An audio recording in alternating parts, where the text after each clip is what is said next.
All right, hey everybody, and we're sorry about the late start. We're going to have a couple more folks joining here in just a moment, but we wanted to put this together to talk a little bit about what's going on in the markets right now, some outlooks from what those of us here on the server are seeing, and just answer any of the questions that folks have, whether that's about uh, anything broader economics level or from a retail investor perspective. And so we're going to do some introductions to get things going. So Moto or Clear, if y'all want to start with your introduction, and then we'll go around from there.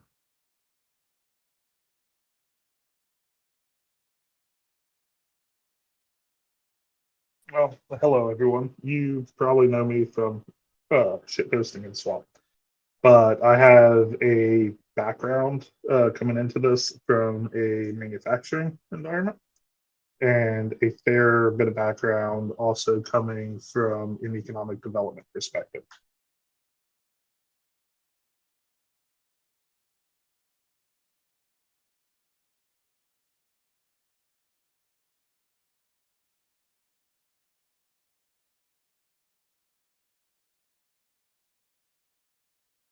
And I'm Apogee. I work in the financial industry. I work within financial crimes for a major financial institution, global financial institution. So my perspective on this is a little bit different than somebody on like the trading floor, but I work mostly with retail investors and see some unique perspectives from that, what we're seeing both in the financial crime space and how investors are reacting to the markets.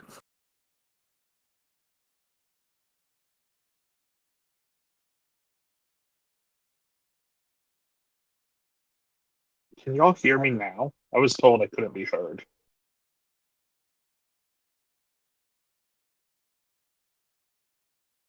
Yes, we can hear you. I can Okay. hear you.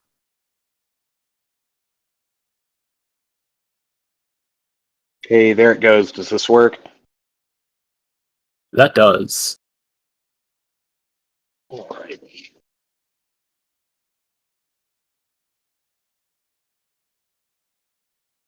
Moto, do you want to introduce yourself? Moto already introduced himself, or he can reintroduce Oh, himself. People couldn't hear him. no, that's fine. Then yeah, Oh, Astro well, and Clear. Which are one of y'all want to do intros? okay, I'll go ahead. So I'm Astrodog. I worked in the financial industry sort of off and on from about 2004 till occasionally here recently as a consultant, mostly with hedge funds and private equity groups doing, things like valuations and that sort of excitement.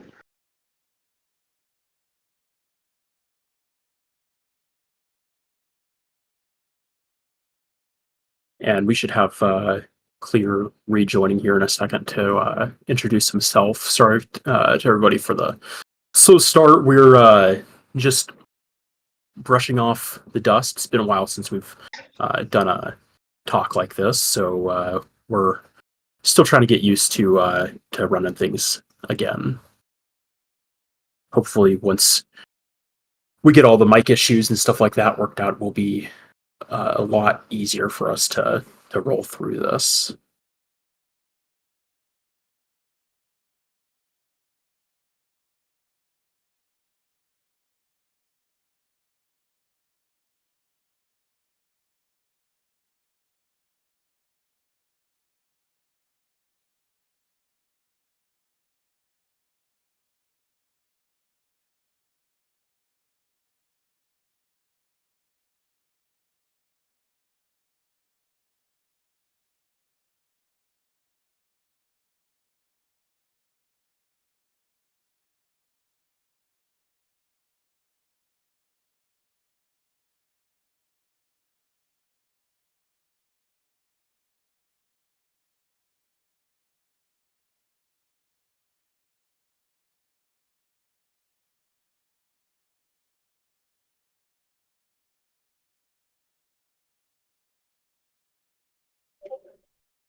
I think while we wait on Clear to get his stuff set up,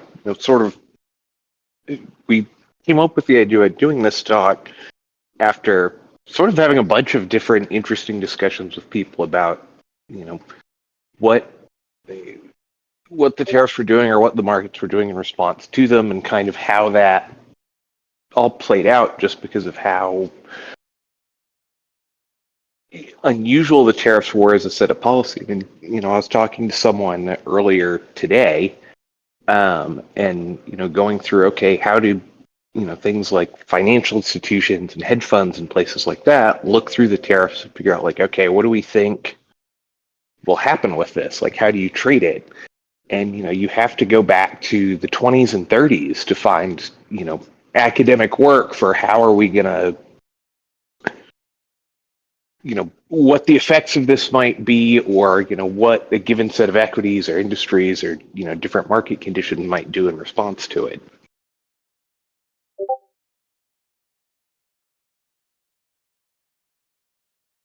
And I know on like the regulatory side, you see, there's certain things going back 100 years where you can actually chase that down, but generally speaking, none of that stuff has a lot of language around it. I mean, from my perspective, in the near short term, the most probably analogous thing to what we're about to experience was probably the opening months of COVID, when global trade really slowed down and stopped. And I suspect we'll see some of those same supply chain disruptions occur again, especially at the consumer level. I mean, Yeah, in and that way, go ahead. no, go ahead. I was going to say, one of the things that was really unique about COVID was how, like, all that stuff turned off basically for months, and then things picked up. But, in this case, you have Trump seeming to feel very, very strongly about tariffs, no matter what else comes up.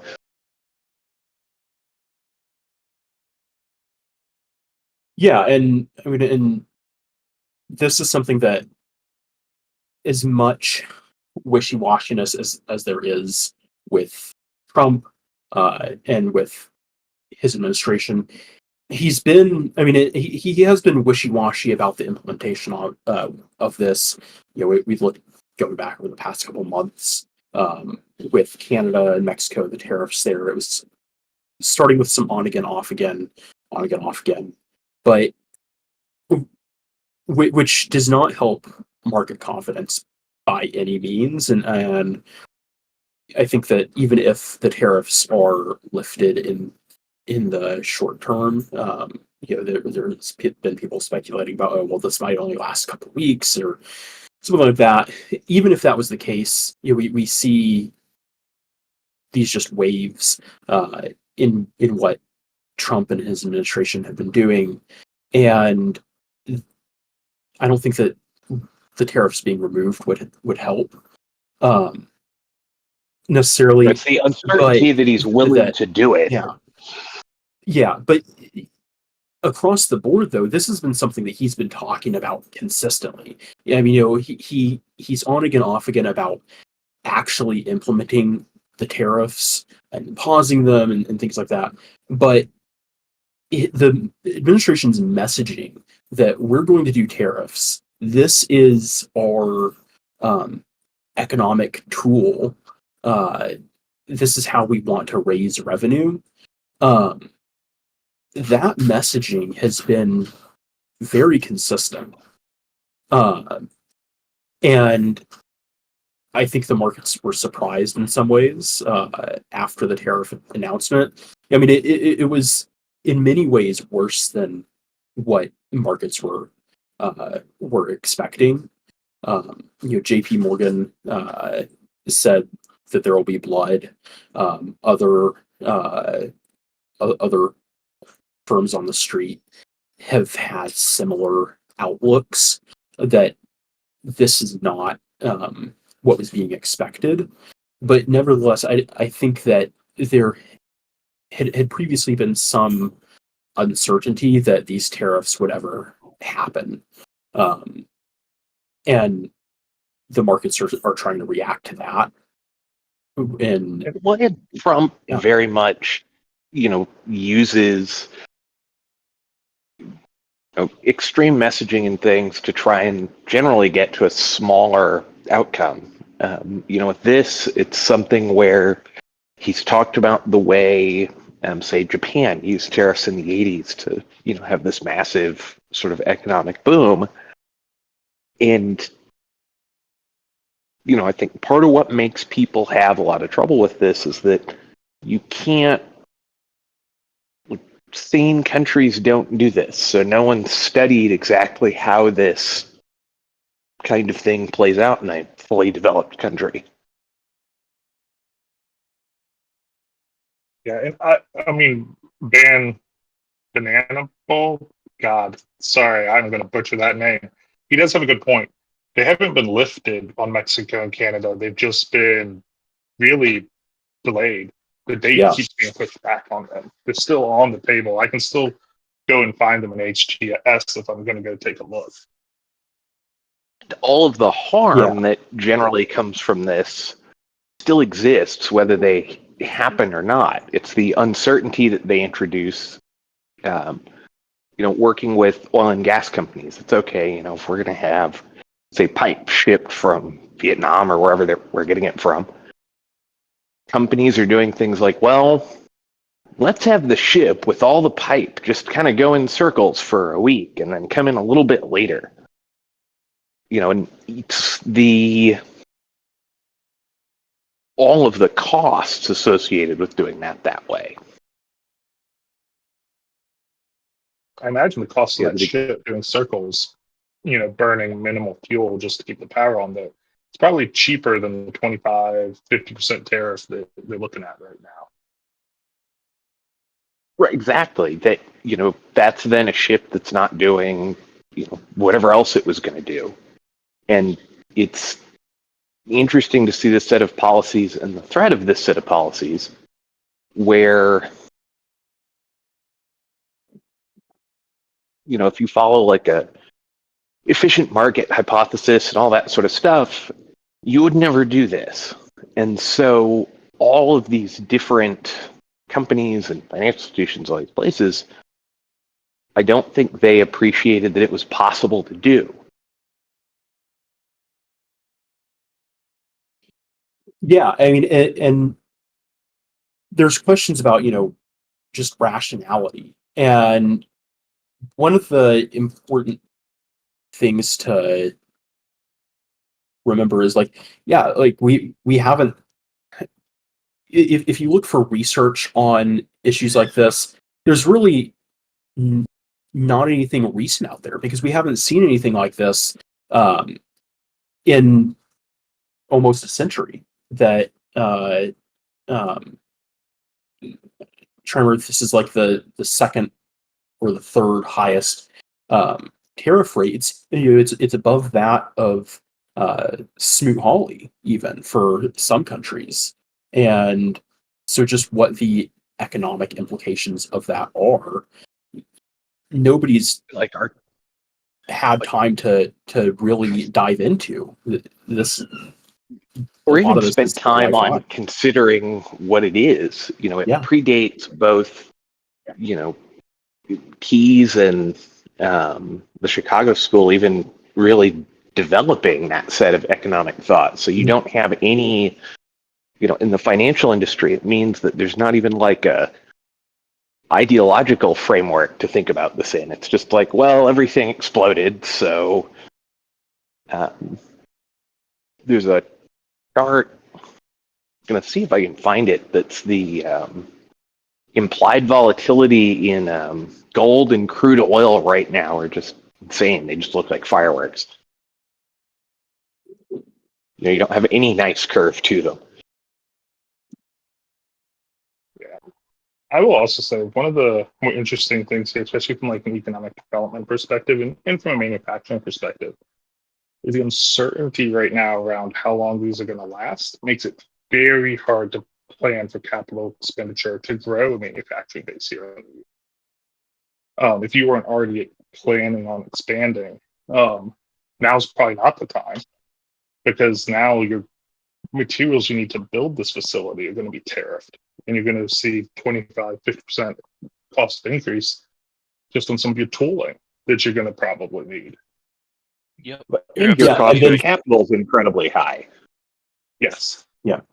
And then you marry that with other administration policies. I mean, the Trump administration has been, as we all know, incredibly hardline about immigration, and construction being a sector that relies on plenty of migrant labor, that can stress things. Even if we're talking heavy construction, where you may have less migrant labor, I think that across the industry, when it starts to trickle down, that you have less workers available, that it has Right, they all impacts become across- more yeah.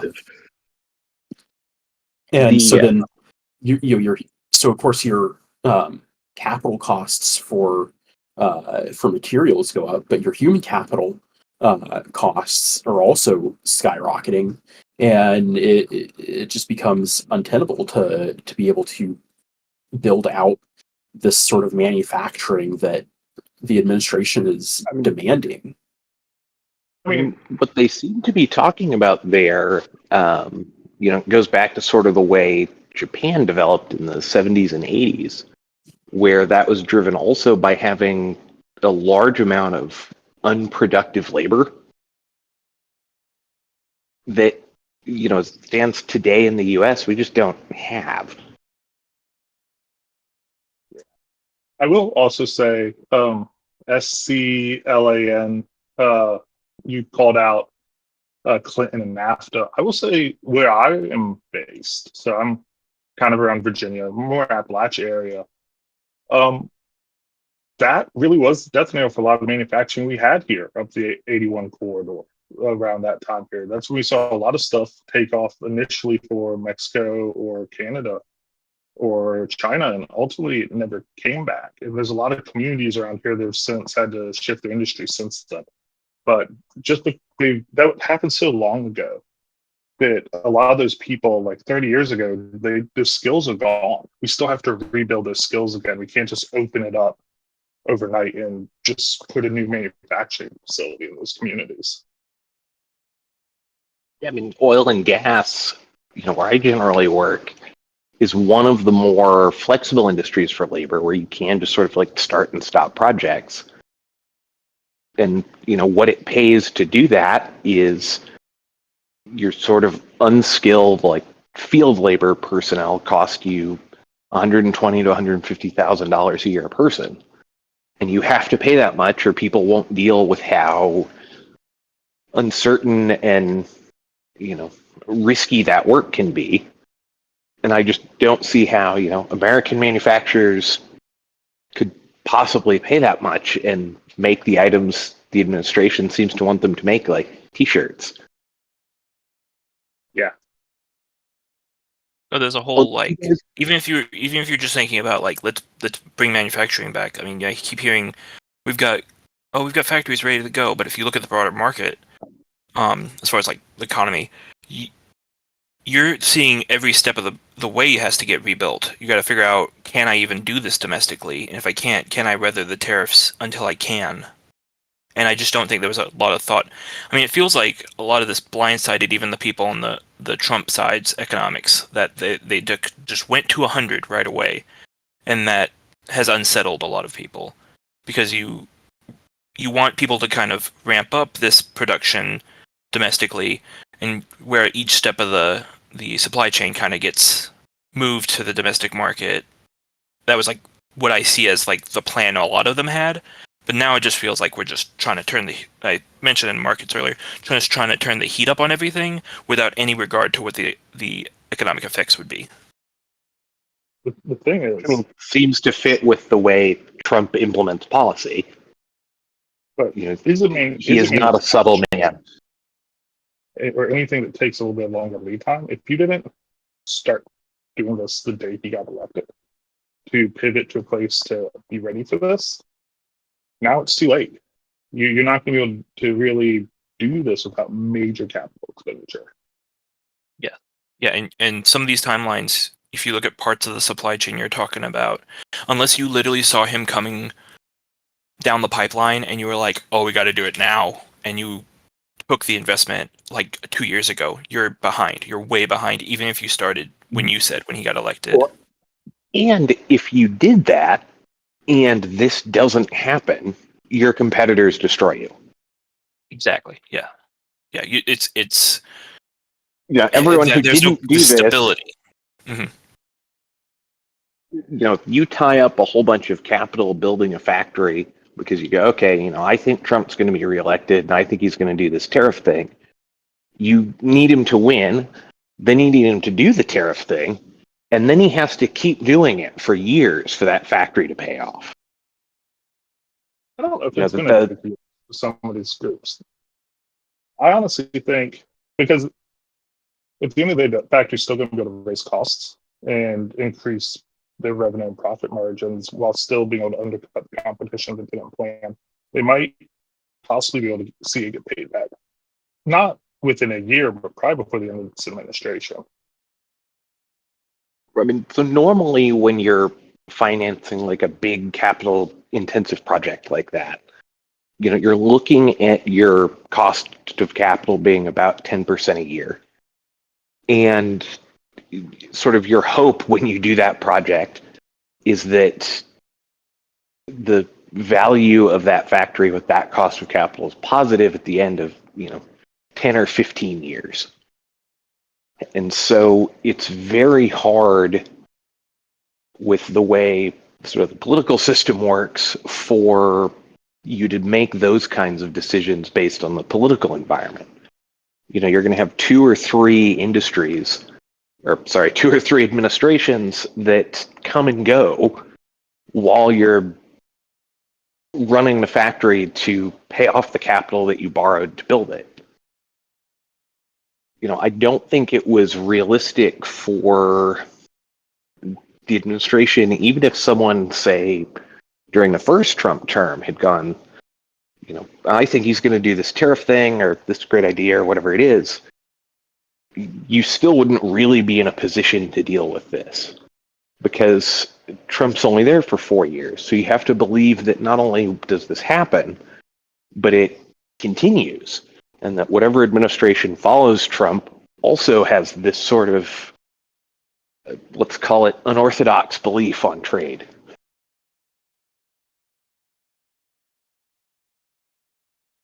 So do you guys want to take a couple of questions from people in chat? Yeah, I think we can. Some of the statements. I was going to say real quick, Monarch is a mod. You're right about the low cost or labor intensive goods. Even in the US, an assembly, someone that's working in an assembly position on the manufacturing line is probably 10 to 20 times the cost of their European counterpart. And you're ultimately going to want to try to find ways to automate that because you're going to raise your costs on those low cost goods significantly. I mean, you pretty much have to go to automation where you can there. I mean, it was the thing I talked about. We're in oil and gas to keep sort of uneducated manufacturing labor where they're mostly using welding equipment and things like that. You're paying at least $120,000 a year. And that's where it starts. Like that would be a 19-year-old with a felony conviction and 2 DUIs, so someone's got to drive him to the rig. I think one of the issues here, Astra, you're talking about capital costs and repaying that, and just the borrowing costs associated with that, and the economic uncertainty that we're walking into. On one hand, we expect inflation to tick up due to the tariffs. And historically, the Fed has responded to increasing inflation by hiking rates. And but in contrast, if you get into a recession, you typically cut rates, and that gets us into this sticky spot about how does the Fed respond to rates. I mean, already we have Powell's comments a couple days ago that and he's really trying to play a very middle of the road approach, but within what he's saying, I interpret it as don't expect any rate cuts this year, even though we were typically expecting 1 to 2 cuts this year. Probably that's out the window. But just over time, how does that affect? If you are trying to bring your manufacturing back to the U.S., how does that impact your borrowing costs and what it takes to pay that off? Yeah, I mean, one of the things Powell's brought up in the past is essentially that the job of the Fed is not to fix bad policy. That if there's an incredibly inflationary government policy, the Fed has to hike rates into it because that's the main driver of what they're doing. One of the things people are talking about a lot on chat is the different sources that exist for labor, whether that's RFK's ADHD camps, which could be the most fun or worst place on earth depending on who runs them, or things like prison labor and those sorts of things. I think one of the things the administration may not fully appreciate is the scale of the labor problem we're talking about. That internationally, to feed sort of U.S. consumer consumption, you have something like 200 to 300 million people who are employed doing that. And so you need, whenever we talk about different ways the administration might try to address it, you want to keep in mind the scale of that idea. That, coming up with 2 or 3 million felons gets you maybe 1% of the labor you're trying to get. Yeah, and I mean, there's a comment here a few minutes ago from AlphaQ. They said, I think one thing people don't realize is that even many U.S. manufactured goods not dependent on trade will increase in price simply because they can raise their rate of profit while staying price competitive. And I mean, one of the anecdotes I keep going back to is, in a similar vein, because this does involve trade. But looking at cars, I bought a new car back at the beginning of the year, and it's a Subaru. My trim level is made in Indiana, and certainly it uses Japanese-made parts, and so that will be impacted by the tariffs. But if we were just looking at an even playing field and disregarding the parts tariffs involved with that, the next trim level down is built in Japan. And so if you have one trim level, the cheaper trim level, being built in Japan, and it's being tariffed 25%, and you have a trim level built in the US that's higher, typically more expensive, that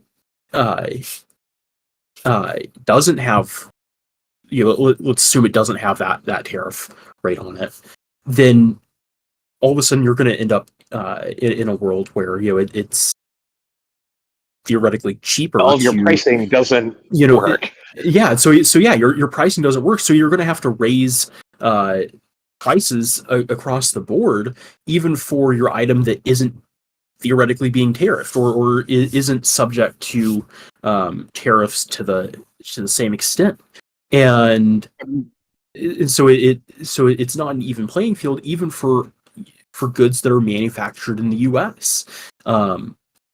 And so whether your goods are 100% US manufactured, you don't have any tariff implication whatsoever, and all of a sudden you can now raise your prices because you can you're factoring in You can. all of that. Or if you have to raise your prices because you have goods that are made outside the US that are at a lower tier, but all of a sudden they cost more than your higher tier goods, well, you're going to raise your prices on your higher tier goods too. I mean, I mean, that for gets me you to being, I'm just going to say quickly, for me being, of the mind that markets are broadly efficient and that sort of thing, it's also that, okay, they raise their prices and everyone else raises their prices beneath them.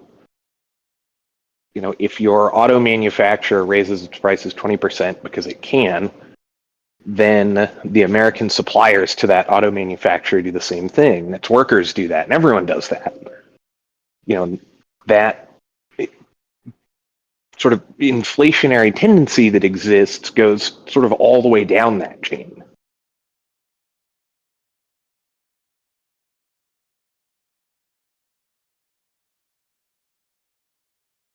Yeah. REI. I'm going to get back to that one after Clear speaks. Sorry, I just got a phone call. I did notice we're all much more polite when there's a big audience. Generally, we're interrupting each other more and sweary. Oh, very much so. Somebody's recording this, so that's part of why I am. So the big thing to me, I was literally walking through and we were doing our grocery shopping and kind of, in anticipation of all this chaos, kind of going, what's stuff that can just sit on a shelf for a couple of months? And we're looking at all the stuff that's getting imported, and I had the same thought, thinking, oh, we buy like California olive oil, but then I was sitting there and I was going, oh no, that's going to go up because it's going to be the only thing there. And then what does that production look like, and how constrained is that going to be? It can't ramp up. Like, a lot of this stuff can't ramp up quickly either. So you're going to have that kind of lull where we're all going to be paying higher, and then does that higher price stick? That's to be seen.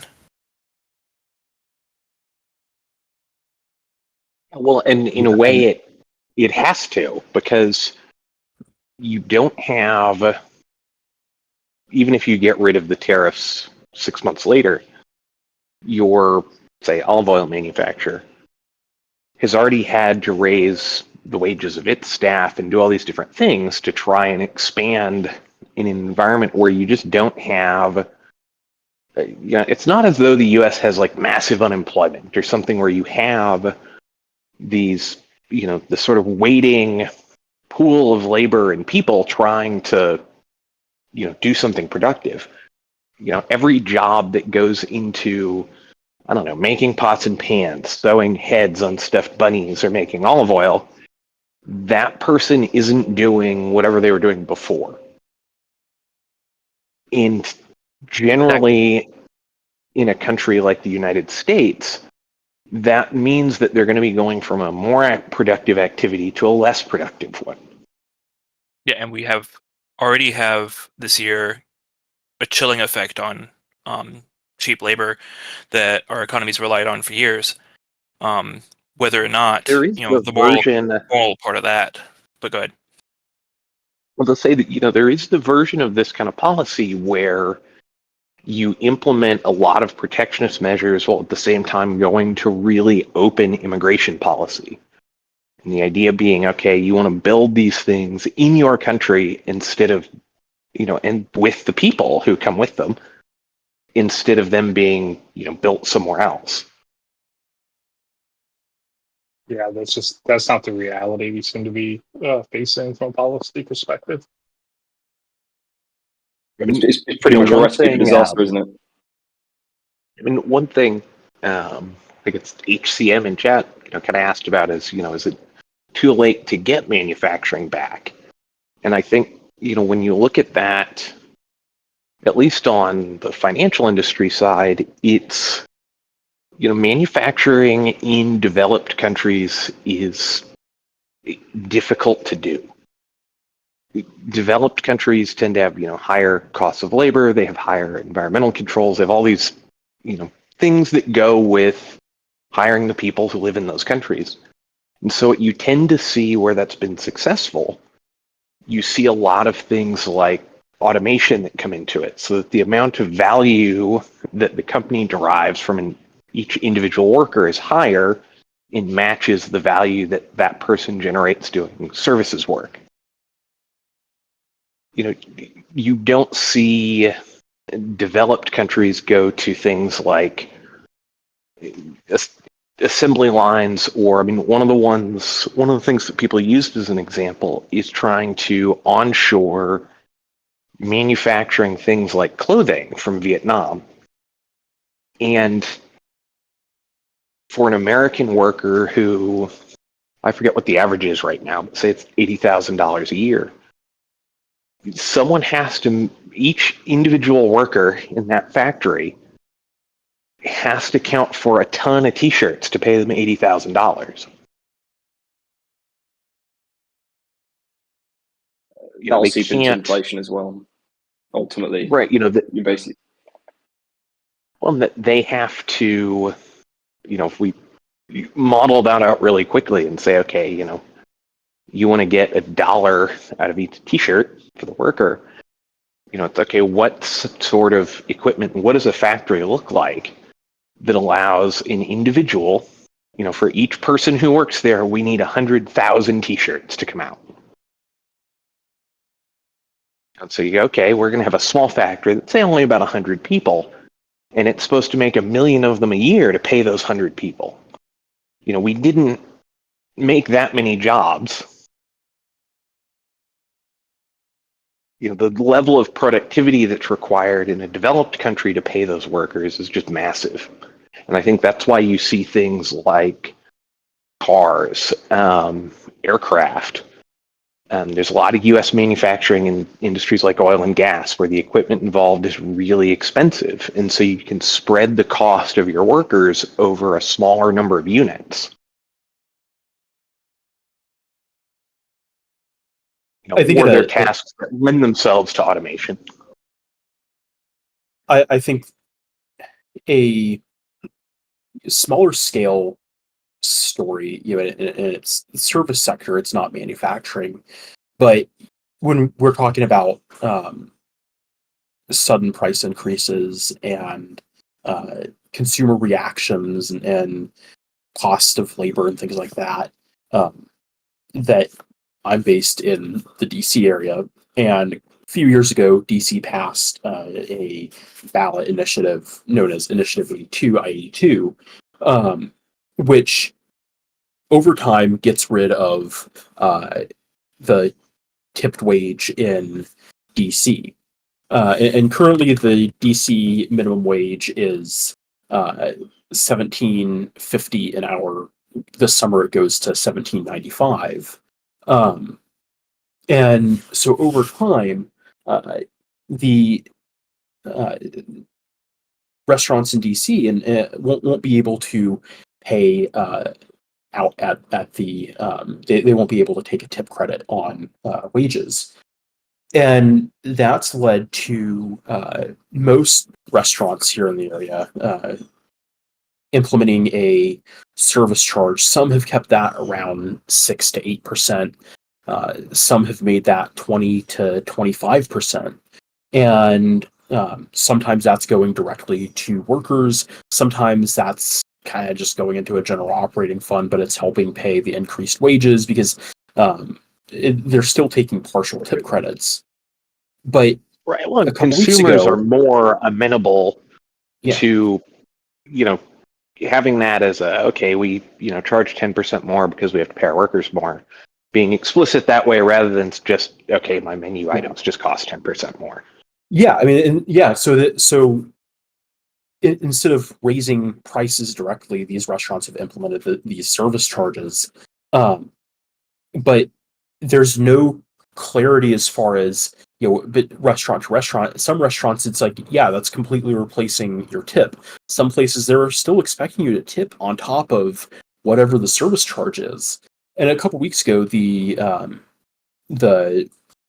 DC area restaurant industry group, they published a survey that 44% of restaurants in DC are saying that they might have to close this year because this was passed with really good, limited consideration as far as how does this impact economics of consumers going out to eat, and but really the labor costs involved for the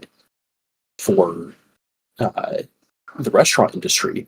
And as much as can be said about tipping culture in the U.S., it's a ingrained part of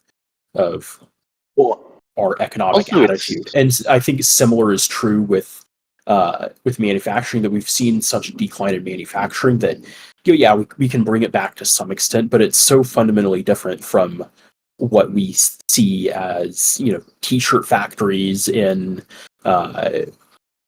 whether that's in Honduras, whether that's in Vietnam, China, wherever. And so this idea of just we're going to bring it back, it becomes difficult to work with for a lot of companies. So with textile, go on. I was going to say with textiles, basically, it's pretty much impossible to bring it. It's very, very difficult to bring it back. I mean, you're looking at Bangladesh and other countries, and like Vietnam included, and they've basically specialized in those industries. I think it's important to point that out. Whereas the US and what Trump he wants to achieve is essentially diversification. I think it wouldn't necessarily work when it comes to manufacturing again. The US is already a services-based oriented economy, so I just don't think Cricket's telling us that we're not going to have clothes. Well, so I wanted to push back on two things that we had just mentioned here. First, comparing restaurant labor to manufacturing labor is, I understand where it's coming from. However, manufacturing labor in most areas of the U.S. is still above minimum wage. So in a lot of ways, what's happening with the raising the minimum wage isn't necessarily putting direct pressure on being able to, afford to produce that widget in a manufacturing line, but it is causing you to have to push up wages in a more long-term way as everything else in the community becomes more expensive. And the manufacturing that's performed in the U.S. tends to be either higher skilled, or there's an apprenticeship process, or there's, in the case of oil and gas, there's physical danger. It's high value parts. Right. And the U.S. just doesn't have you don't have sort of this industrial base of people who do make near minimum wage doing sort of unskilled assembly type work. One of the things that's come up that I've talked to a couple of people about with the tariffs is also that tariffs generally apply on the value of the item that's imported, and how one of the reasons you historically have seen this huge push to free trade is that using tariffs and duty that way tends to be very technically difficult to do, because companies are very strongly incentivized to cheat. Or if not cheat, let's call it optimize the way they deal with the tariffs. And so that turns into things like, okay, well, with my t-shirts, well, I could still get all of, 90% of the work done in Honduras, and then just have a robot in the US that just, staples the two pieces together. And so you see a lot of weird sort of industries where you sort of break up how a product is made, not for a industrial economic reason, but for a tariff optimization reason. And with 20 to 30%, you have a lot of slack to do, to do that kind of change. when you do these tariffs across the board like that, though, and when it's not across like the HTS category, it's actually country to country. You just really, it's going to be hard to find economics of getting something partially assembled and finishing it here in the US to try to So avoid the tariffs. example I would use, I use with people for this is, let's say we have a stuffed animal factory, and we'll assume that it's in China, and it's for tariff declaration purposes. What is the incremental value of, say, a stuffed rabbit's head? And it's realistically, the value of a stuffed rabbit's head is mostly the stuffing and fabric that goes into making it, not the fact that it's happens to be rabbit head shaped. The same is true of the stuffed rabbit's body. Its value is very, very low until we put the two things together. And so what you see a lot of, and we see this some in oil and gas, when, say there's a country that has very high tariffs on heavy machinery. What you would do is you import all of it in 2 or 3 pieces that individually have very little value. And then you do the, value add in the destination country of, okay, well, we're going to do the final assembly step that takes this from being, 10 cents worth of stuffed animal head and 15 cents of stuffed animal body. So we paid 25 cents in tariffs on that. We pay people to sew the heads on the bodies, and then we sell them for $30. Yeah, so you see a lot of sort of gaming that, particularly with these kinds of products where you do each step is fairly arbitrary. We will see how long this admin permits something like that. It doesn't start trying to do things to discourage that. So I think it's a matter of time until that pisses them off. Yeah, well, I also wanted to say that as we're talking about wages here, some states, I'm forgetting which ones, I think Alabama is one of them, they've permitted per piece labor again. So you could conceivably pay someone per piece when you're manufacturing something like a shirt, and in theory, maybe not pay them the full minimum wage, depending on if the feds are willing to step in on not on that. And that might make some of those states more competitive for this kind of manufacturing if the labor pool is accepting of that. I mean, that's something that I noticed in, was it Texas? I think it's Texas, New Mexico, and I think you can here in Nevada.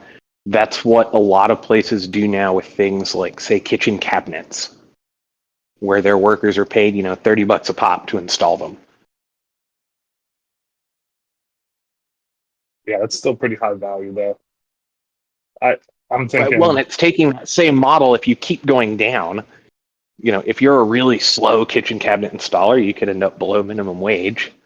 But when you take that same thing and you apply it to T-shirts, and it's 50 cents, not $30, it's easy to see how, okay, you could theoretically run this as far down as you needed to. And I think that's where you get into the problems with the labor pool itself, where ignoring the morality of running a company that way, how do you convince anyone to do that? I just don't think people accept it. People simply in the US or in the West overall, people just won't accept that form of payment. I think therefore it just completely wouldn't work. But it's interesting to think. I don't know. Because if you set the amount high enough, presumably most people would accept sort of payment by work piece. The problem I think you run into is there really isn't anyone who's going to give up their current job, whatever that might be, to go do that. It would work if you had, say a massive group of people trying to immigrate, and you are kind of letting all of them in. You could come up with a way to make that work by saying, okay, this is a job that pays enough that you could start to get established and do that sort of thing.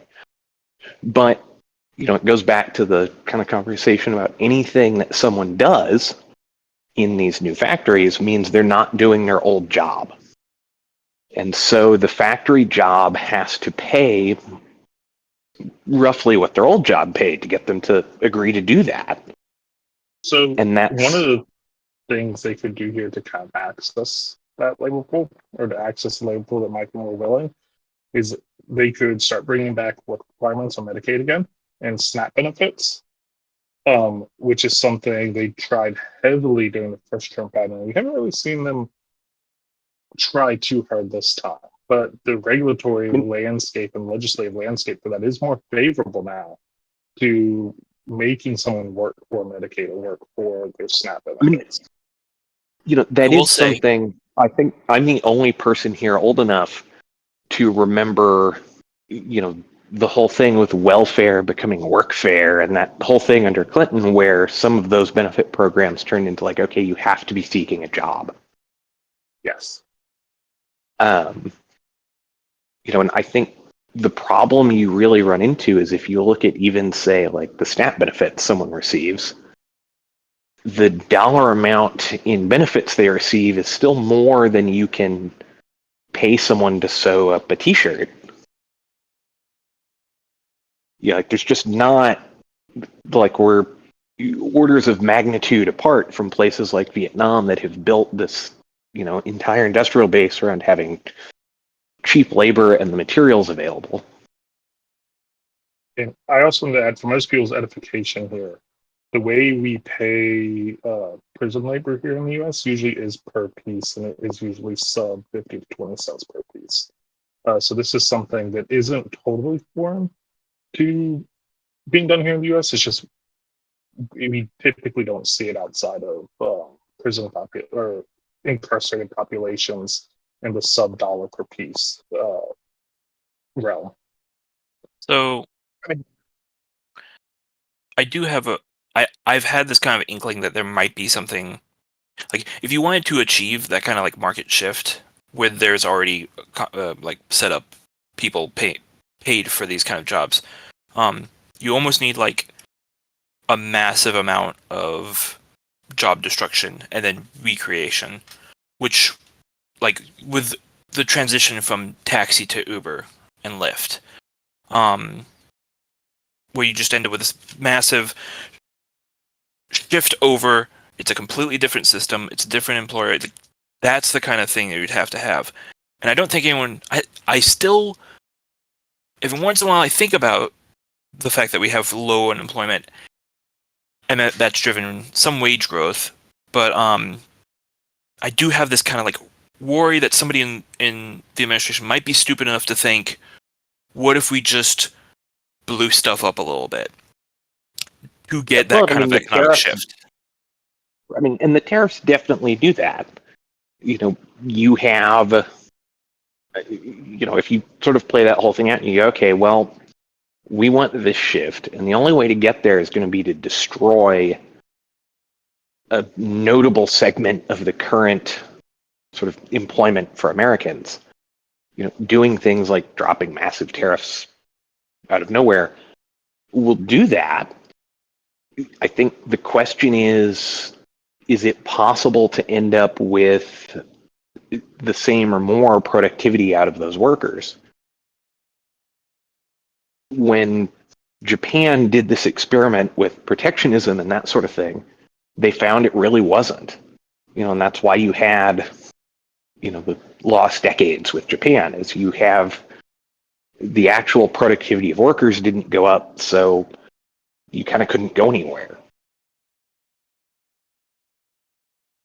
And we have a question from Ray, like, could this whole, like, we want more people in manufacturing, like, could that be part of why they're riffing Fed workers?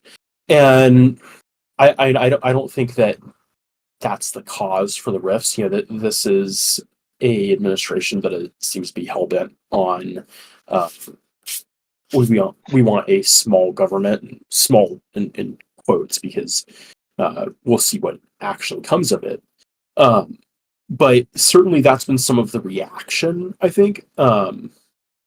that that they're not necessarily firing all these Fed employees to provide a manufacturing workforce, but people have been saying that they're all getting laid off, and so they can go take jobs in manufacturing.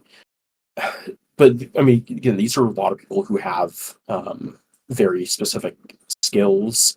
They they may be able to make comparable money in manufacturing compared to what they made in government.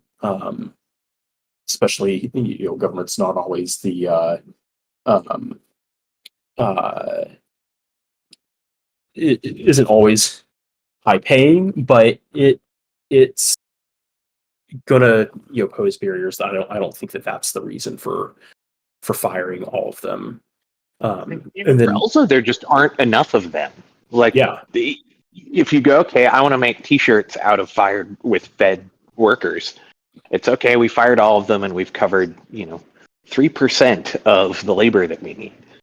yeah. I mean, I don't even think we've talked about getting into hundreds of thousands yet. I think we're still somewhere in the tens of thousands. I want to say, even though with planned layoffs, it's not going to get close to covering everything. Then, real quick, because we've had ClearJoin, we did introductions with Moto, Astro, myself. We've had ClearSignal join, and then we have Cricket who joined. Do y'all want to do quick intros on y'all's background, real quick? Sure. So I've joined. I've been in Project Alpha like 5 years now. In terms of my background, yeah, I've had some experience in economic research. I personally study economics as well. So in terms of an academic and work experience background there, I have that.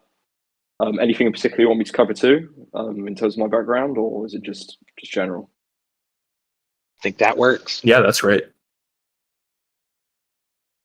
Yeah, so I'm ClearSignal. I've been here forever. But my background is I've worked kind of cross-sector, across multiple sectors, private, public, everything like that. And I've applied that and experience here to watching the markets and kind of watching trading in crypto and stocks and just kind of a retail trader background. And so I'm kind of bringing that to the table, just looking at different sectors and kind of talking towards issues there. And I think that sets up a good transition. This whole sort of idea for the talk started out of a lot of the discussions in market and finance where people have, okay, what do you think the market's going to do with this? And what could retail investors do, or what's the best way to handle it? I think my big takeaway from this conversation and others that I've had is that no one really has a great feel for how to make this work. And so that means that, there's not going to be some, the whole market and every company piles into one way to solve it for those companies. There's no clear-cut good move for them to make. So to me, obviously that suggests that what we're looking at is, mostly inflation and volatility, that it's not, it'd be very difficult to do things like, try and position yourself well with individual companies, just because the way each individual company reacts is probably going to be very unique to the circumstances of that company and the sector they're in.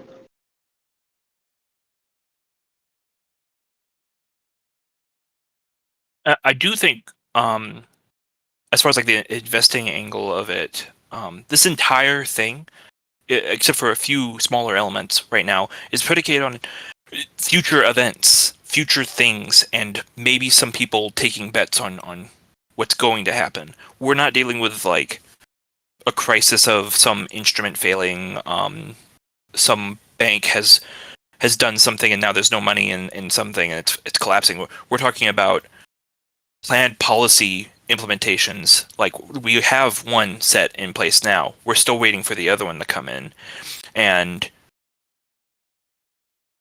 the uncertainty that it could just either it stays forever or it evaporates tomorrow. That's a huge gap of uncertainty. Like, how do you navigate that? As far as the investors' sentiment goes, because the volatility is everywhere. Right. So I posted a series of charts in the text chat here. That's a couple of currencies, the S&P 500, oil, natural gas, and then some precious metals. And one of the things that strikes me looking at it is normally these assets don't correlate. If nothing else, gold moves differently than everything else. It's interesting to see an event where there is strong correlation with everything. That normally kind of can't happen. Right. Usually you walk from one side of the room to the other side of the room. Somebody's left the room here. Some group of people, Right. And we've said that it's probably cash, right? Right. Well, it has to be, because you don't. Whenever you sell a stock or you sell any financial instrument, you're left with cash that you then presumably normally would put into something else. So you'd go, okay, I think, this is going to be bad for U.S. companies. I'm going to sell my stocks and I'm going to buy, I don't know, gold and inflation adjusted treasuries or something. And what's particularly strange about this is no one's doing that.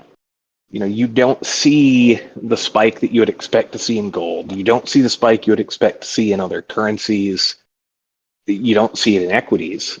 Traditionally, sort of the way you deal with inflation as an investor is avoid things like bonds. Equities tend to outperform bonds with high inflation because they're tied to the underlying assets of the company. Or you go into things like precious metals and sort of all the other flight to safety things that people do. Yep. In this case, we don't see them doing that because the same sort of thinking and policies that create the uncertainty and the risk and making people want to sell, it also means you don't really want to go into something like, say, U.S. Treasuries, because, Trump decides that the Treasury rate is exploitative and he's not going to pay something. You can't. The whole point when you're doing those kinds of things is changing what your risk is and what you're exposed to. And I think one of the things that this whole set of policies has done is shown that, okay, if you have a U.S. administration that thinks in this way, you can't really avoid exposure to that risk. That if you were to, say, sell U.S. stocks and you're going to buy companies, say, in Europe, where you're still impacted by that set of tariffs, you can't. For investors, there's no sort of safety to flee to. And then that means that all the money that's coming out of the system right now does literally just sit as cash, which it can't really do for very long. And that's Right. something that generally drives inflation incredibly strongly, because if you're stuck with cash and you don't like your options for investing in, none of them seem to deliver a return or they seem too risky or whatever it is, you spend the money. Yep. Because at least if you spend the money, you have a thing. And so that's something else on the inflation side that, totally ignoring how the tariffs work. Even if we just assume magically it all just happens, you still have this massive amount of cash that's come out that, it's nowhere near enough money to pay for, say, building all these factories. And we've talked about all the different risks that go into doing that. So it's probably not going to go there. It doesn't seem to want to go into treasuries. It doesn't seem to want to be precious metals. It's not going into equities. And you run into this question like, okay, well, where the hell does that go? I mean, I know there's now. I was going to say some stuff about municipal bonds, but it's like that's not even a thing really for this. But for a little while there, because I saw this mentioned elsewhere. And Alpha's correct. They should go with Pokemon cards. that is a good one. I do appreciate that one. Mine have held value, so that's good. The thing that I saw mentioned elsewhere Pump and was dump that with Pokemon cards from Clear Signal there. I'm just saying. Um, They're a that- great store of value. it's going to be my inheritance to my children.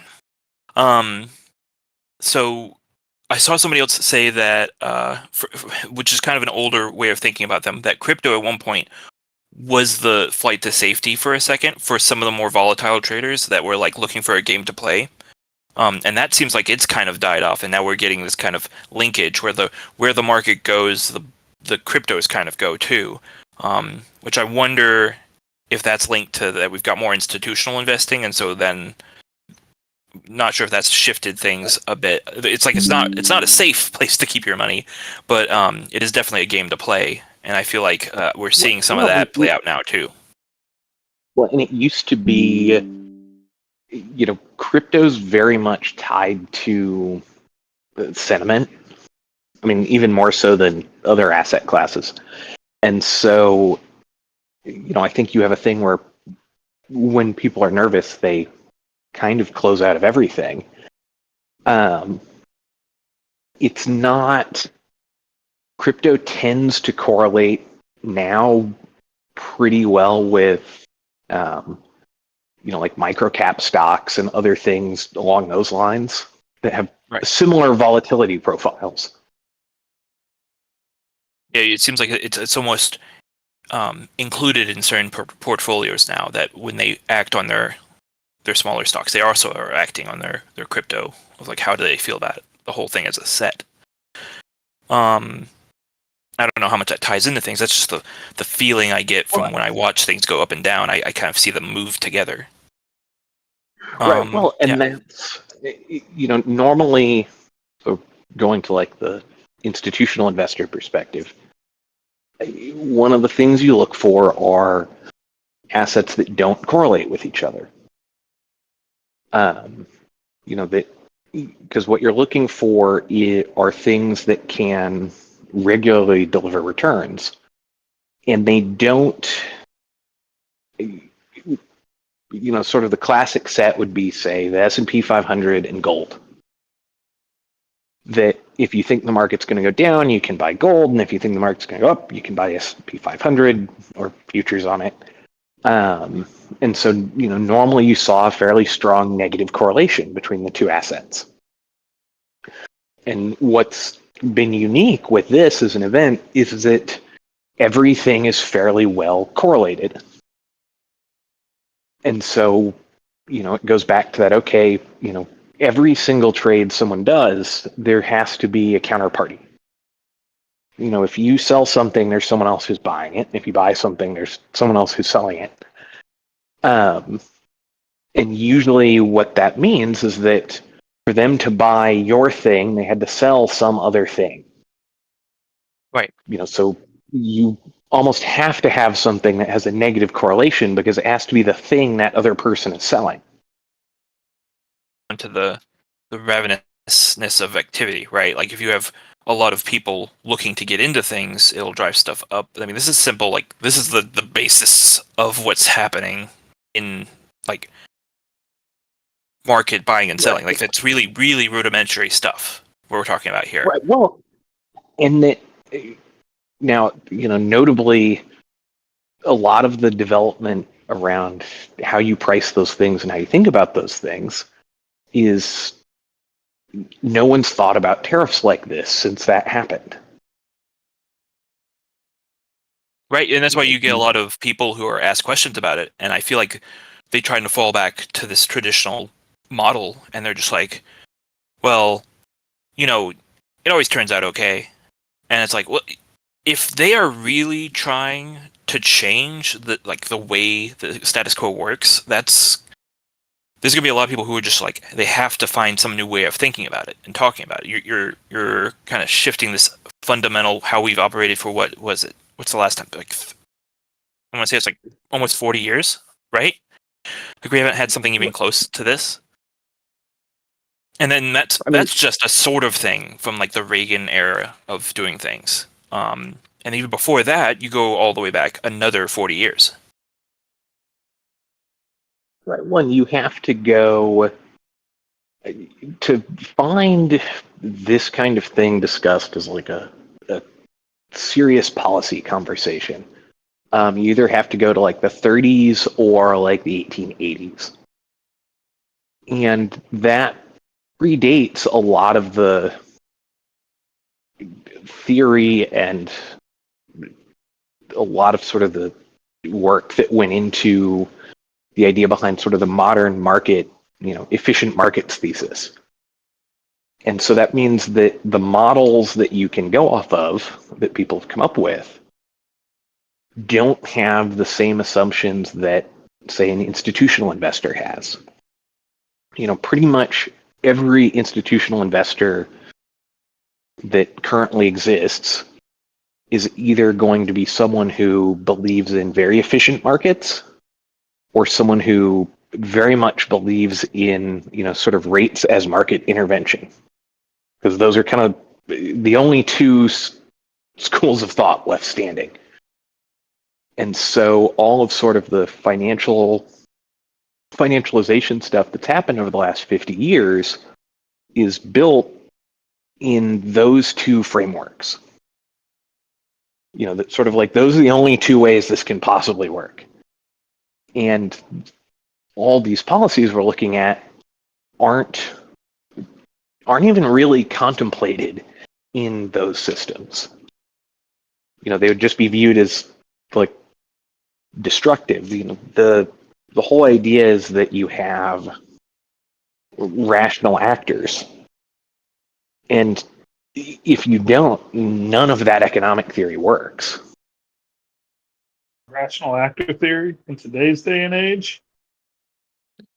I mean, you have People at least want to make more money. The basis of this kind, like the way they're operating, we can literally right now. It's so funny that it's happening at the same time, but I mean, obviously it kind of has to. But look at Iran, the whole Iran-U.S. thing. We've got this whole brinksmanship, I'm going to destroy you kind of approach that Trump has to his foreign policy. That I'm going to make it seem like I'm about to level the whole place before I go to peace, right? You bring that to economics, you get that kind of uncertainty. There's a whole lot of side effects that happen. It's not just we can just go back to what we were doing because this is how it works. It's a whole new ball games when you're winning the actual, like, it's not business that's doing this. It's not a like strong arming another business to sell to you. It's you're the government and you're doing it, and it starts a entire different dynamic of uncertainty. In that, destruction doesn't generally happen from the specific policy. If you told every company in the United States, that next week all their stuff was going to cost 15% more, and you didn't change anything else, you just said, we're just going to do this once, and I don't know, we'll use the money to pay down the debt or whatever. Business would handle that fairly well because it's very predictable. So everyone goes in and they adjust the models they're using and they say, okay, well, this happened. And so now, this factory has to earn a 2% higher return, or this asset's not, this isn't going to cover the cost of capital or things like that. With this, the destruction doesn't really come from the financial side of the tariff so much as no one has any idea what asset does well. If you look, through the chat, everyone's talking about, here's what gold's done in the past and what people do with bonds. And, one of the things we talked about earlier is, when everything's going down, what that tells you is the money isn't really going anywhere. It's just sort of sitting off to the side, waiting for someone to have a plausible thesis for where they should go with it. I mean, when we talk about this dollar amount, I think, what was it, on between Thursday and Friday, there was something like $9 trillion in value that was removed. There aren't a lot of asset classes.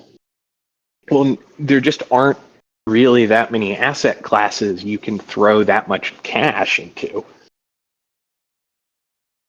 Yeah, I mean, and a few minutes ago there was a question from I Have the Storm, like, what are people buying though? And Astro, that's what you're talking about a little bit ago. That it's like this is going into cash right now, which isn't sustainable long term, and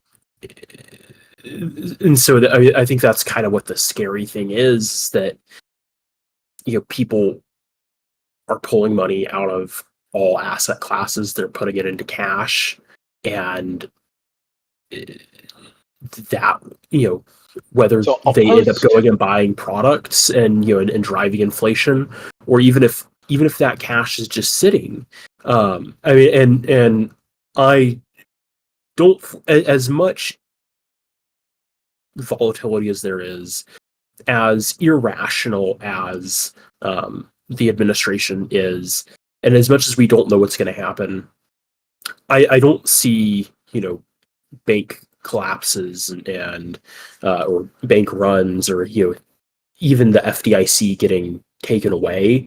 I don't see that particularly happening, but it poses an issue for institutions if people are pulling out of investments and just holding cash. Even if they don't spend that cash and they're just holding it, then that can lead to issues, for various even just get financial to, institutions. I mean, you even just get to things like, say, for a bank, and it's reserve limits and things. You can't throw $7 to $9 trillion of cash into banks, because they can't do anything to earn a return with it either. So there's a chart I'm going to post. This is the future spread on crude oils. This is what I was looking at this morning, where it was really obvious that the market has no idea what's going to happen. These are some wonderful drawings of spiders you've sent us. Yeah, it's like, those fireworks on the ground that, they... I will say, normally you have like a nice curve that's, if inflation's going to happen, then, the back prices are higher and all that. And with this, it's just like, well, who knows? So I will say, and this is really more of a question to y'all, but as we're talking about these asset classes, we've been in kind of like a venture capital winter here for about 5 years, where returns were so great in other sectors that no one wanted to put money into venture capital firms. And I've been wondering, is now the time where we see additional money flow into these VC? I do think in this environment, it is probably a lot easier. So just speak more from like the private equity side of it. It's a lot easier to raise money in those sectors with this kind of environment, because you're sort of counterintuitively, your risk premium becomes lower because everything is risky. Mm-hmm. Your risk premium is driven by like the difference between the risk of this and the risk of that. And if everything's incredibly risky, then it's like, well, screw it. Go for something where you might get, 10, 20, 100 times your money. Right. If you see them as like tables, like if you're looking at like a casino floor and you see them as tables, suddenly all the games are risky. Why not go for the one that might have a high payoff? Like you're looking for the game to play. When you do with venture capital, that was kind of a loaded question, because I've already personally, I've taken some risk here at this point since the beginning of the election. In venture capital, it seems like it might be the place to go. Well, and venture capital, in a lot of ways, behaves very similarly to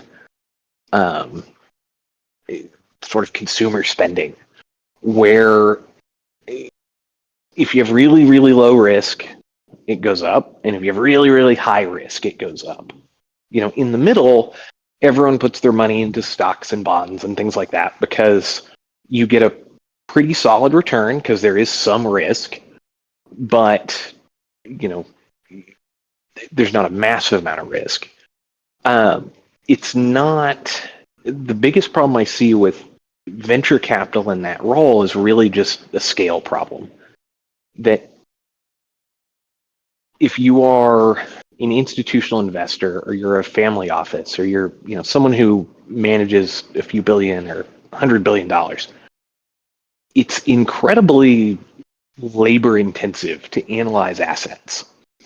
And you're constantly spending all your time trying to find the next things that you're going to put those assets into. And the problem it just isn't going to be trillions of dollars worth of startups to put assets into. Well, so what happens is the sort of startup economy will grow to soak up as much capital as people would like to burn. That what happens is the quality of the ideas that get funded goes down, or the average and your due quality. diligence, right? And your due diligence isn't there to really Right, and find those out. And it's important to remember those investors on the other side of that are, in many ways, compelled to participate. They have to place the money. They can't just sit on billions of dollars in cash. And so even if they want to do a lot of due diligence and they want to make good investments, what happens is, say a given quarter, you may have a list of 150 things that a firm's going to look at. And, basically they'll fund it from the top to the bottom. And so more things get funding, riskier things get funding. But at some point, working with those companies, you have meetings where everyone in the meeting knows that an idea is bad, or that the people who are trying to do it cannot do it. I've been in many of those. Yes. But you end up investing in them because you don't have a choice. You have $50 billion to place. And so, these people suck, but they seem to suck a little less than the other places we could go at the bottom of the list. So fine, maybe they won't destroy all our money. Maybe we'll get half of it back when we sell their office furniture. And that, you can do that. It's just as you have more and more money in that system, the quality of the businesses that get invested in tends to go down. Well, it makes everything very frothy, right? Not necessarily a bubble, but you have a lot of little things that happen like that. I feel like I've been through now 3 waves of them. I've been where through you a end couple up with of software. at this point. Yeah. There's plenty to pick from. But back in I say it was 2010, when video chat became really big, there was a whole lot of VC investors who would go through and jump on chats, and it seemed like everyone had a VC at that point, down to like individuals who were like, I'm doing this thing, there's a bootstrap website, give me some money. That still works. That still happens. Yeah, no, I know it's still a game that you can play. It's just not as well. Now they're React websites, so yeah. So that's interesting. Marty, one question that is something really interesting. Sure. So we'll go over that in a sec. There's one thing Tony brought up about how mass wealth equality, is that a prerequisite for having so much venture capital to go into, let's call it, bad ideas. What's interesting with that is when you have, if someone's managing money, whether it's their own or other people's or your CalPERS or your whoever, the whole time you're doing that process, you're constantly seeking places to put money. Your compensation is driven by the return that you earn and how much money you're managing. So if I place an extra $50 billion, my firm, may earn an extra $1 billion in fees, even if there's no return from that money. So you're constantly trying to find places to put things. What wealth inequality does is moves that, kind of decides whether you're more playing on the private investor side, where the way you tend to get private investors is a narrative. You have a story about why your product is revolutionary or why your idea is great, and either they're super enthusiastic and they buy into it and here's some money, or they don't and you stop talking to them. With institutional investors, it tends to be more about how your product fits into their investment thesis and their sort of model of how the financial system works. Does it seem like this idea will earn enough return to cover the risk of the idea? They don't believe in you or not. They just sort of, it fits or it doesn't. So yeah, and on Marty's link that he posted about, trading desks.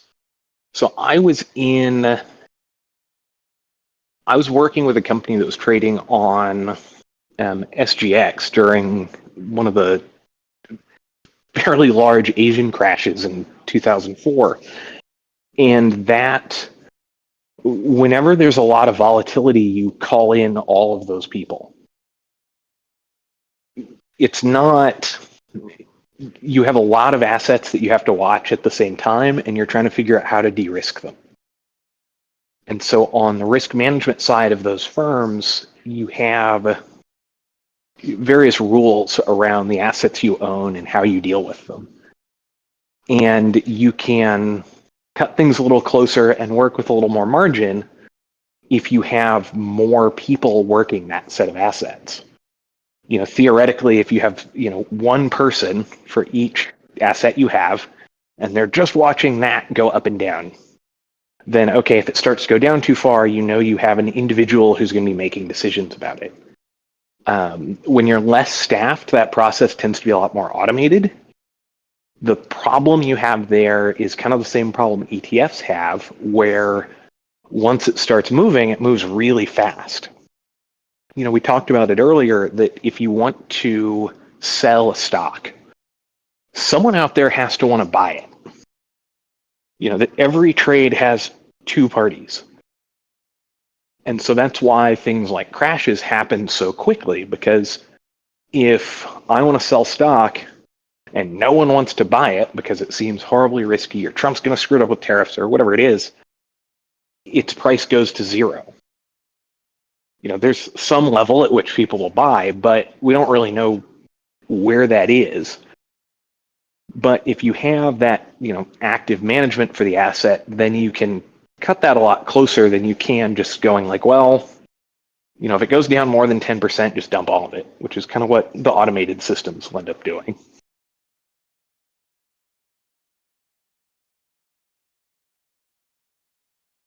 I mean, that's what you see a lot of the times in the market when you have this sudden, just feels like the floor comes out from under you. Is that, and the specific stocks? Though I did see it last week a little bit with the indexes, so I wonder if there's something weird about ETFs or institutions where they have like the institutions are indexing things or marking things on the indexing, saying we're going to move here. So one of the things you have if you're doing risk management at like a big institution, someone like say BlackRock or Goldman, is you have some points that on your risk side that become automated because your risks have exceeded the firm's tolerance. And now you don't care what's going on, you want out. Makes me think of, they were talking about margin calls over this weekend. Right. It's like an internal version of that. Instead of you imposing it on someone else, you're imposing it on your own. Well, and so a margin call externally, say with your broker, you actually have some slack in that process. Usually with most firms, it's like 3 to 5 days normally. where they'll say, okay, because normally when you get a margin call, it isn't because of a huge event. It's just because you've screwed something up. You just got to rebalance And- because you've Right, and come it's- out of your back. Right. And so what happens is at firms and at brokerages, you sort of have what is your tolerance in margin calls, or what is your tolerance for margin? And the more out of the money your investors get, you start dialing down how much margin you'll allow them to hold. And so that's how you get that sort of accelerating thing where as it starts to go down and you start margin calling people, your firm's internal margin coverage needs to go up because the assets are riskier. So you give people less margin, so you margin call more people and, sort of drive the whole thing into the ground. One of the things that I think we're going to see out of this really quickly is also particularly related to ETFs. Most ETFs now are very automated traders. They're doing something like, say, following an index because that's the lowest cost way to manage money is just say, well, okay, everyone who's in the S&P 500. And I think one of the things we're going to see with this is, your ETF isn't actually the S&P 500. It's all these individual stocks as interpreted by a robot to perform the same way the S&P 500 does. Right. It's a representative set. So you get this representative set that moves in the same direction, but it's not a one-to-one. Right. And the faster things move, generally the further apart those two things get. Yeah, when I but first-hand experience, I did a lot of my stuff during the Trump-China round one fights with tariffs. And a lot of that was just jumping in and out of ETFs, and depending on which ETF you selected, how they did their mixes, that was a significant part of me choosing which ones to play with, because some of them would, they wouldn't go up as much, but they would come down farther, that kind of thing. Right. Also, ETFs, they have to decide how often they want to rebalance the ETF against what investors are doing with the fund itself. So if we have, say you have 1,000 shares of an ETF, and for reasons you decide to sell them, the ETF does not then immediately sell thousands of fractional shares of all their underlying assets. They just pay you out of cash that the ETF holds, that comes out of the management fee the ETF takes, and then generally they rebalance it. And in environments like this, that can hurt really bad. I think we sort of talked about this another time, was that there are certain mechanisms in the market where if you push them too far, things start to creak and crack. And not really one-to-one with this, but we talked about the inverse VIX failure, where just the fundamental structure of the thing broke at a certain point because it was going too much in one direction that caused much of math to fail. Outside. Right. Well, and when you go really far in one direction or another, when you're developing an ETF that's, say, going to follow the S&P 500 or something like that, you look at correlations. And so one of the things we talked about earlier in that chart I posted is how this event is breaking traditional correlation rules. And that's an incredibly dangerous place for an ETF to be. Because if you're an ETF and you go, okay, well, gold has, say, a negative 90% correlation to the S&P 500. You may elect to use buying gold or shorting gold as part of how you're going to deliver your S&P 500 ETF. You don't have to just deal with the things in the index. You'll use all these other tools that are available to you. Because you ideally don't want to go directly into the index stocks, because then you'll be the one moving the index and you're sort of trading with yourself. So you'll use things like gold or futures or, other types of assets that you can buy. And when those correlations break down, that means that like the underlying premise, like the investment thesis of the ETF is now false. this set of assets no longer correlates to the thing that it says on the box that it should correlate to. It correlates to something else. Yeah, I mean, it breaks the. If you've ever watched investment television, CNBC, whatever your pick is, Bloomberg, the commercials will always throw in these ETFs, and they describe them as you're investing in all of this other stuff. But that's the premise that breaks at that point. Is what are you actually, what's actually But inside what is the box? underlying asset? Yeah, because you don't And get to see inside the box. I did want to note to the Sage that for Thinkorswim and a few other platforms, you can, in fact, make an inverse Kramer. There's a Think script that will do it.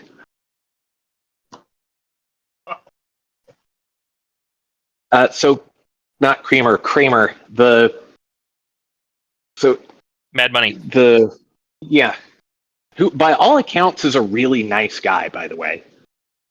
Is apparently nice, and when people talk to him individually about finance stuff, he's very sharp, but trading against Kramer is... He just likes to open his mouth a lot. So when you open your mouth all the time, you become famous for saying dumb things at dumb times. Well, he does have to fill like 3 hours every day. It's like him and, I don't know, conservative talk radio hosts. There was someone in markets and finance who came up with the idea of, okay, we could do is you have inverse Kramer and then you have long Pelosi, because those should be able to be balanced into a net neutral position on the market. That's funny. Hey, that's something for another time, but I do want to check in on where we ended up with the whole, are we going to limit our politicians from investing in things? I know it's not. We have not. It's but, not happening. Yeah, is it dead in the water completely now? I guess so. It is dead in the water for now. Some states are doing it at the state level now, where they're forcing new financial disclosure laws upon their politicians to specifically tell them what assets they are in ownership of.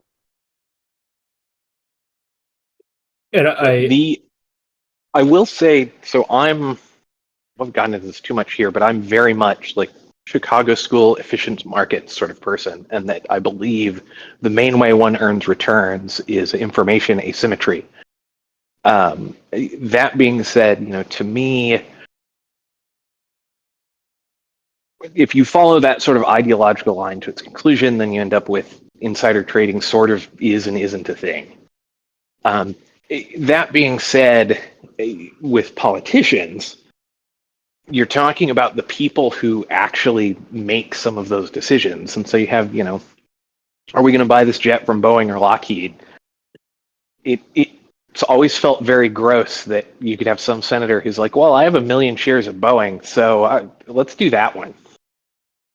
Like, that feels almost like Teapot Dome-esque. Mm-hmm. Well, you get this. Yeah, and there's a whole correlation thing that it's not directly aligned, but they're moving together. So I have a regulatory question.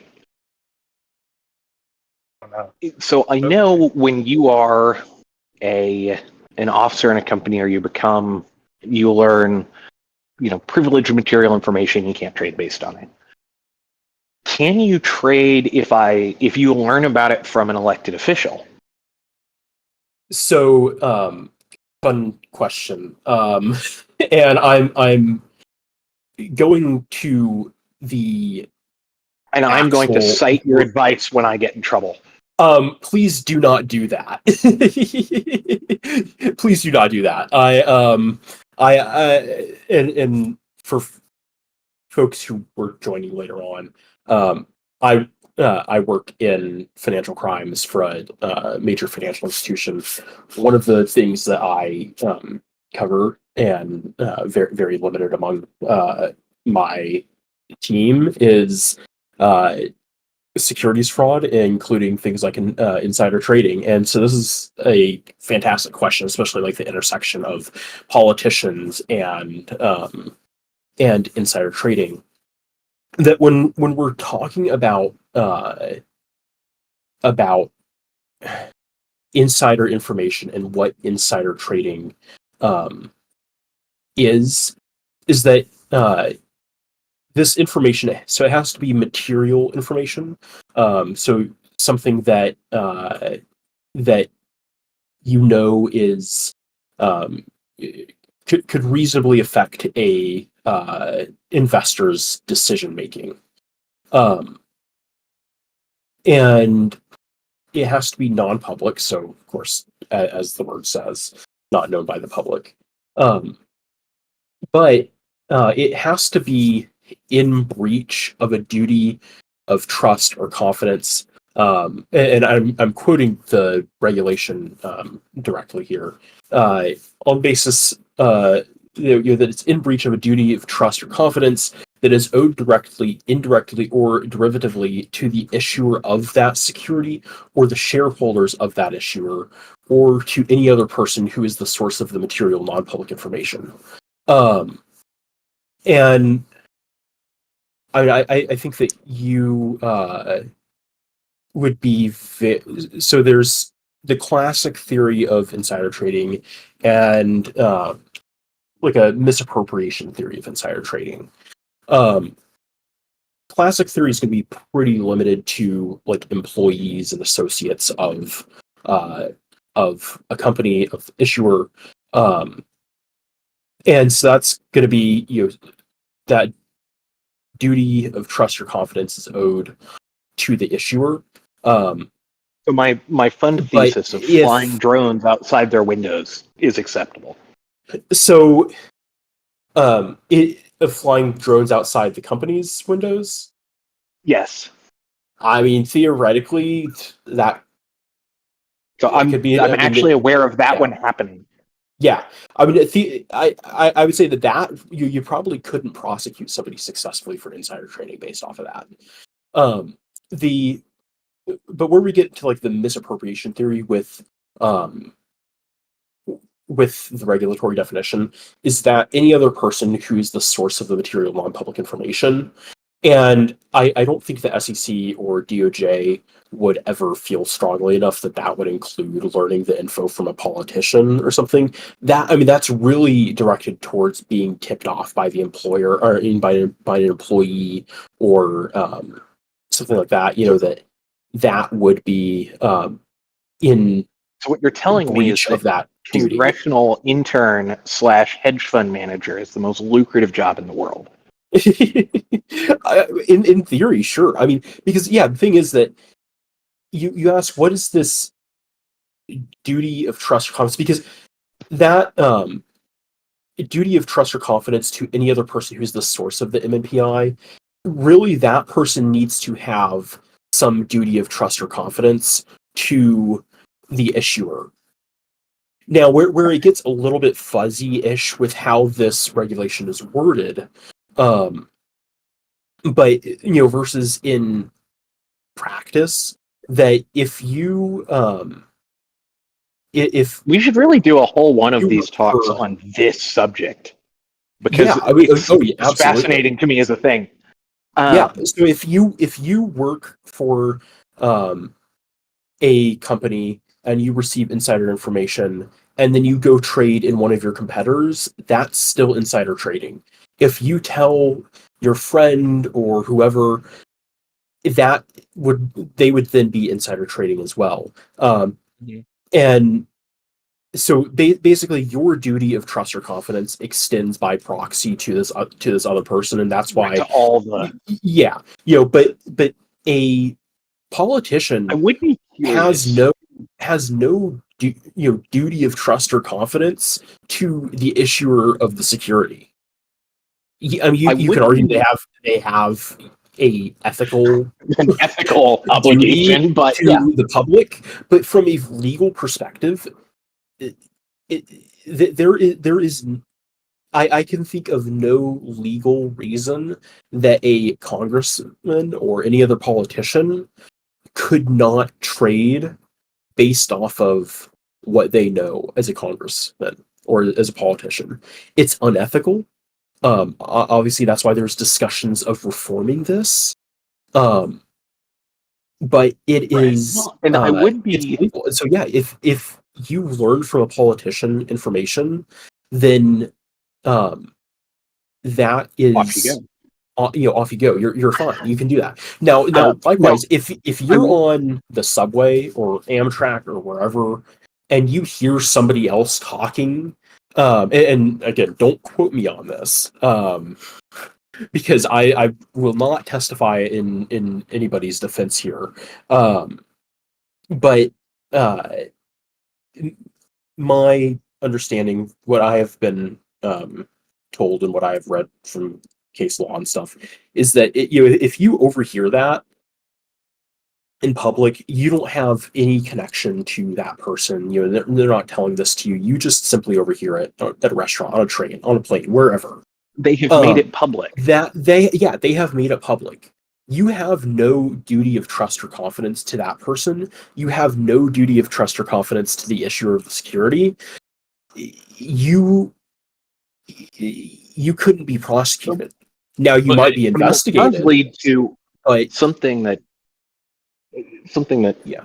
I think this is also that one of the things we haven't really seen is, there are multiple accounts on Twitter and things like that that follow how politicians invest. And it is interesting to me that you don't really see any of them taking, call it, material positions that relates to tariffs.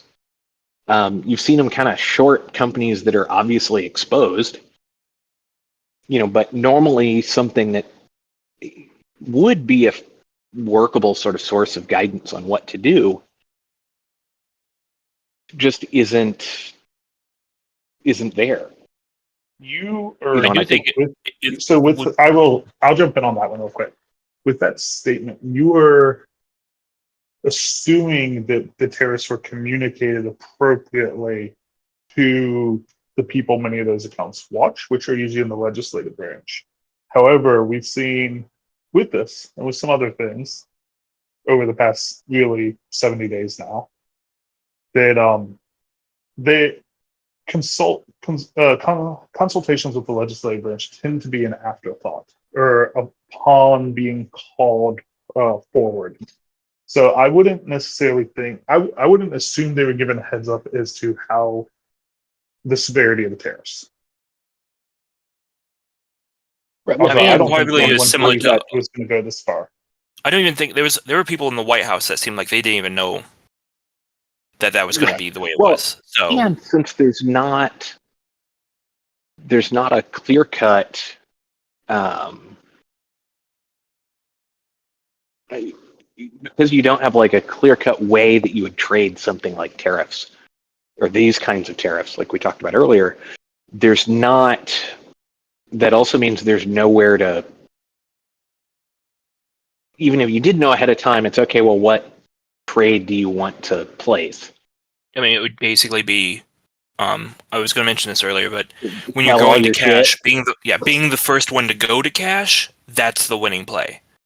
And then being the first one to go back into the assets that are advantageous, because And I that did So kind of margin would be the thing that you would get. But I would also like to mention, because we've been talking about law and finance, none of us are giving anyone advice here, Yeah. and I just want to clarify that. You said that after the fact. I plan on citing every word of this conversation in my criminal defense. And now it's I will silent. I will point out that there were a couple of politicians that, looking at their trade history, would indicate they've gone cash rich recently over the past couple of months. And I'll leave y'all to go through, since this is an OSINT server, to go figure out who those people were. And one of the other things that I would say about like politicians and trading and stuff is that, yeah, we see on Twitter, we see on Reddit, we see other places, this politician's trading this politician's trading that. How does this correlate to their ongoing legislation, or does this happen ahead of some sort of major news announcement? Was this related to something that they know? And while it may be possible, that that some of them are trading on things like that, that I think by and large that they're also, a lot of them are rather boring in how they trade. Or also when they make some of these trades ahead of some sort of news in the world that uh it's not something that should terribly be surprising. Um, that a lot of reasonable investors could make similar decisions. And especially if you have an advisor who is paying attention to the news and making general Right. We'll make the guesses. same kinds of Yeah, decisions. that a lot of these things, it might seem odd because they're high profile. But it doesn't But they're reasonable necessarily, positions. to take. it doesn't necessarily indicate any sort of nefarious intent because it can be a perfectly reasonable investment decision. Well, I mean, and going back to the economic theory thing, that it's the current price is a reasonable price. So someone buying at it is being fairly reasonable, and someone who sells at that is fairly reasonable.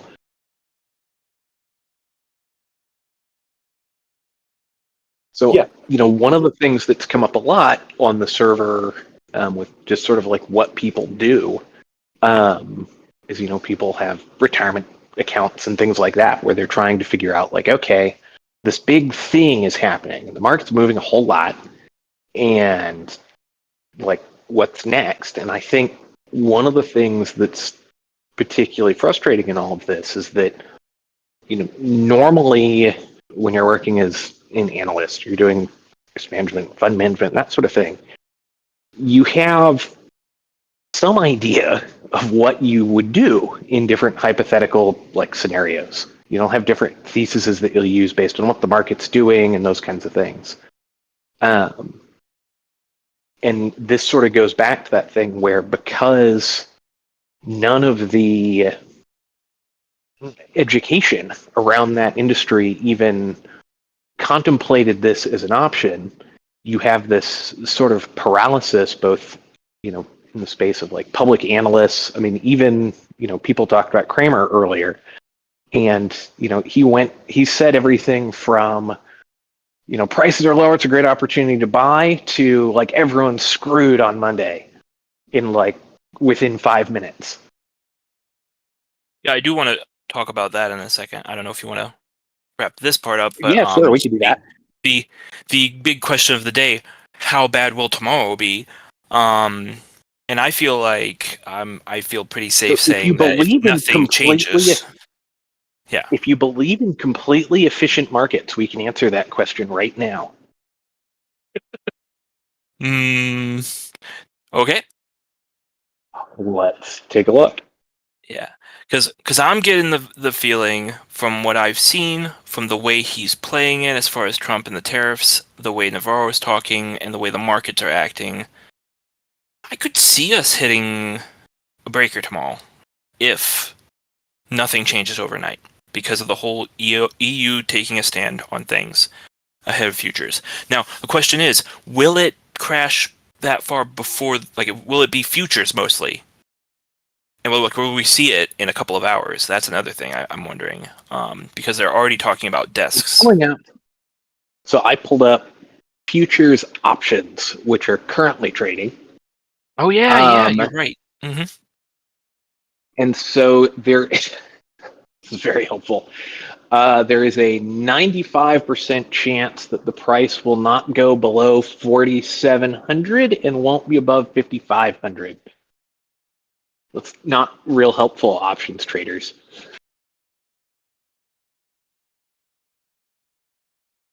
So it probably won't go up or down by 700 immediately. Right. So we're talking about, well, it also depends on what kind of emotional response we get out of the market when the futures open, not just the options, but then when the actual futures open, do we see like other moves happen? And futures can be very strange over weekends. They can. If we had a couple of This times, is actually, I think, the widest I have ever seen the Yeah. S&P 500 volatility spread, because it's 4,500 to 5,500 is the big bracket, and Yeah, it that's made. at 70%. No, that's because you're talking about a bet on a bet on a bet. So That's all markets are. right. You're how far removed are you from reality while you're placing paper down? As So someone who lives in Las Vegas, I can tell you people can get really far from reality. yeah. Oh, the Vegas markets. The betting markets. Now we're getting that online, so that's great. Getting there. I We've been I there for feel a like couple of years. I online know. is probably more than in person these days. Oh yeah. Who has Um. Polymarket open for How tomorrow? What are they so saying? Macau totally destroys online Don't because do that. it's a way Oh, to that's launder fair. money if you're a Chinese or North Korean official. There was a question somebody had in chat. I'm trying to dig it up. Oh, um, since we've already kind of gone, are we screwed? We don't know yet, but the market doesn't know either. Nobody knows. I will say that I have doomed like this on a weekend, and the open was like negative 107 and went up that day. But this So is I'll a tell you weird time. mine. So my big financial transaction over the weekend was somewhere that sells ammunition was offering 0% financing. So I just maxed that out, and then I'll just sell it if nothing happens. Yeah. So it was the sage's question, by the way. This what are we talking about when we see the I mean, like the two questions the sage had kind of feed into each other to me. If the tariffs stay and we end up with a lot of unemployment, and then that shakes a lot of people out of like, I'm using kind of disconnected language here because it is kind of a terrible thing. But if people end up losing their houses because of all of the market turmoil, that's going to affect real estate. Now, does anyone want to go in and institutionally scoop that up, or do we have buyers that are ready to buy into that, especially with Trump trying to get rates cut?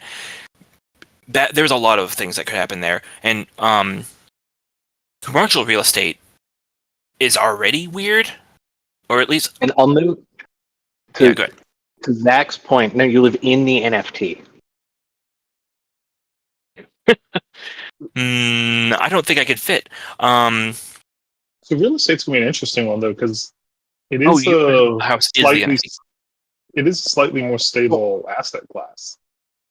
So And I'll that's it. on a institutional level, real estate is essentially an interest rate trade. It's not. It's considered one of the riskier sort of interest rate swap investments. You don't. The problem that you run into is the circumstances where real estate prices are attractive as an institutional investor are not circumstances where you want to be an investor in real estate.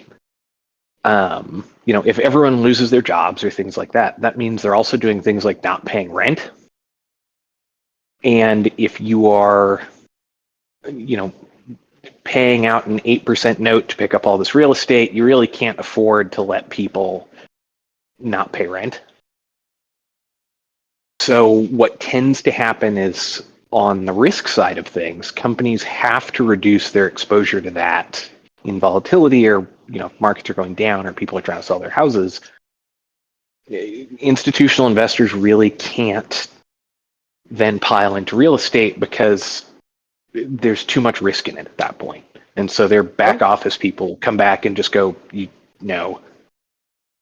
I will also say on the institutional investor side of going into real estate, especially looking at companies like BlackRock and some of the larger ones, there is a bipartisan desire to slap them out of that after some of the anger that came from COVID and the belief that they were the ones pushing up the prices. and I don't know if they'd be willing to tempt fate doing all of Right, I mean, this to go pick up more of that. the big thing I've noticed more generally talking to people in finance is the current sort of big goal is don't draw attention to yourself. Yes. Whereas Like just picking up do your thing quietly and don't have people notice you. Because if you buying get the noticed neighborhood, by right, buying a neighborhood does, and if you get noticed by the administration in a good way, they're going to talk you up, and that's going to screw you over with half your investors. And if you're noticed by them in a bad way, that's also going to screw you up with half your investors. so I'm waiting to see if they start purchasing manufacturing heavy industry sites, because it's mostly been biotech, commercial real estate that I've been So noticing over the past couple is of years. someone who works in oil and gas, if people would like to purchase former oil and gas processing facilities, they are welcome to do so. That is funny. That's funny. I wasn't looking to get a EPA Superfund site, but you know what? You know, it's convincing. No, it's not a Superfund site until you test it. Don't look under the rock, and there's nothing under the rock. Yeah. Well, and so looking at like institutional versus retail investors, and retail investors broadly, you know, regardless of wealth status, I would say that as like an institutional investor, yeah, you need to make returns to your own investors, and like you're not going to be incentivized to buy up real estate if people can't afford to pay rent, and and you're not just going to buy real estate to store value in it with the hopes of it eventually going up and reselling it and all that. I mean, you could do that, but Well, you want your you 2% under management and your 20% of upside. And Yeah. if you're not going to make the upside, fuck it, do something else. yeah, you know, but versus like retail investors, and I guess this gets more towards like middle class investors. There's always been this idea, as flawed in some ways as it may be, that it's like, oh well, you'll buy a house and it'll appreciate over time, and it'll be, you know, a good investment for you, and you know, if you live in it for the life of your mortgage and sell it eventually, you'll come out ahead. And it's like, cool, that's great, that's fine, but like, again, if you're in a bad economic spot, like people are losing homes or losing jobs, and the impacts that that has, then that's going to, you know, it's like, who's going to go out and buy a house for the sake of buying a house themselves? And again, like institutional investors not just going to go buy up homes and sit on them in hopes that, well, the economy will eventually recover and people will want to buy homes then. So I'll just spend my capital and sit on it and sit on these homes. Right. Well, your thesis always, on the institutional side, your thesis always includes a timeline. And these are the kinds of circumstances where you couldn't write that part of it. So when they're looking at it on the risk side, that timeline is a big part of how we look at that. If someone can't answer that, there's like, well, then your risk is unlimited because it could be 100 years.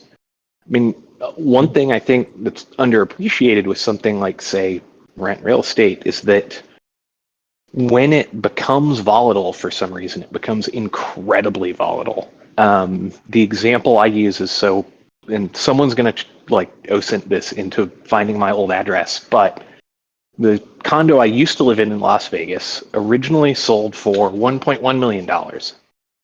Then 3 years later, it sold for $60,000.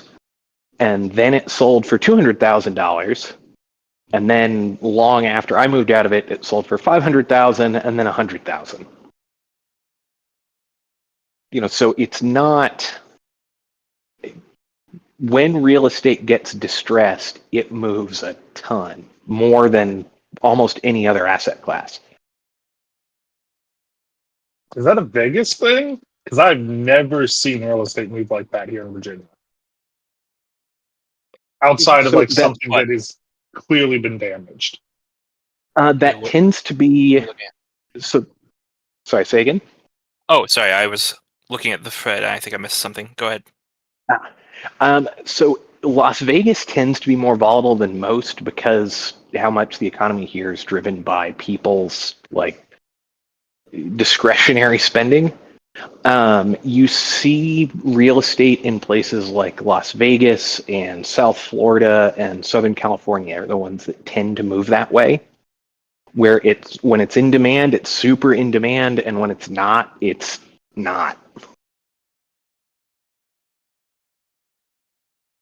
Interesting.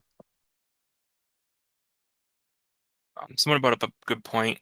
Oh, it's the Sage again. But the thing I posted was a graph of occupied units, vacant units, renting units. And you can see we're really suffering in the housing supply side of things.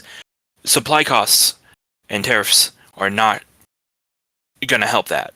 And I just saw a headline that did say that Trump's trying to open up things for lumber production, but that's not all you need to build a house. So Right. Well, we're also, going to have yeah, I issues mean, here.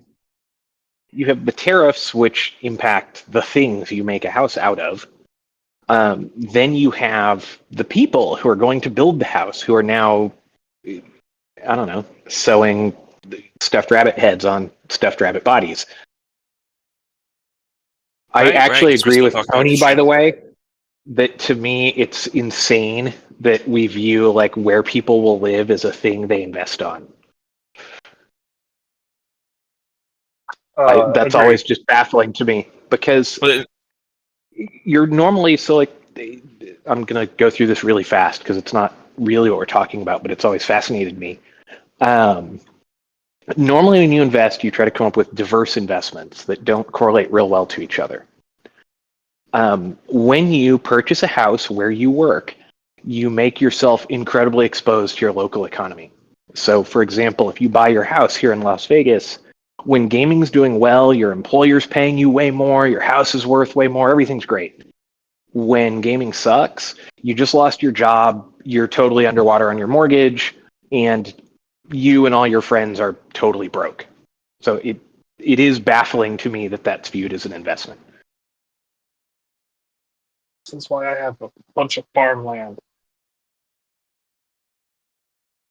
Can you grow red beans on that farmland, Moto? Yeah, I should have seen that coming.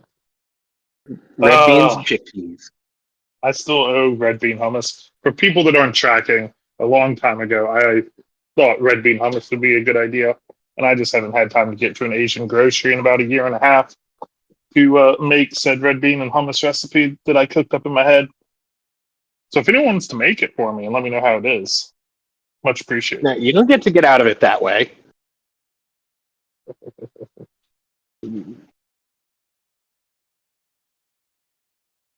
Let's see it's interesting to me, clear on the chart you posted, how you see people, leaning further into renting and things like that. And so like using the house I live in now as an example, because I know it, my rent is way below what it would cost me to buy this house. So my rent is, I don't know, my rent's about $2,000 a month. And then if I were to buy this house and get, a normal mortgage on it, my payment would be something like $3,500 a month. So we are in a really weird spot for particularly small scale landlords, just because interest rates have done what they've done.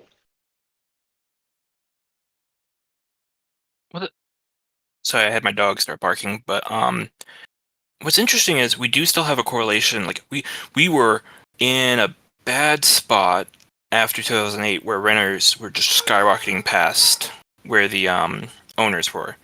we're kind of bringing that back into parallel. But that vacant number, I was looking at it, and it's at like 2000 and what year is that? 2003 levels, and Which that vacancy number? is if you look at Vacant housing units. yeah, vacant Okay. housing numbers. So it's housing inventory estimate of vacant housing units in the United States. So it goes all the way back to 2001 when they started tracking it. And you can see it, goes up, up, up, up, and it halts at its peak, which was 2008. And then we start burning it off and kind of stabilizing things, but it never comes back. So we end up back where we were in 2001, or 2003, which might be fine, but, it should go up with population relative to where it was before Right, the should spike. be the same ratios and all that. So one question someone brought up is how the tariffs work with the transportation industry in particular. I don't think so. The industry I'm the most familiar with is energy, which is oil and gas exploration, basically. But we do.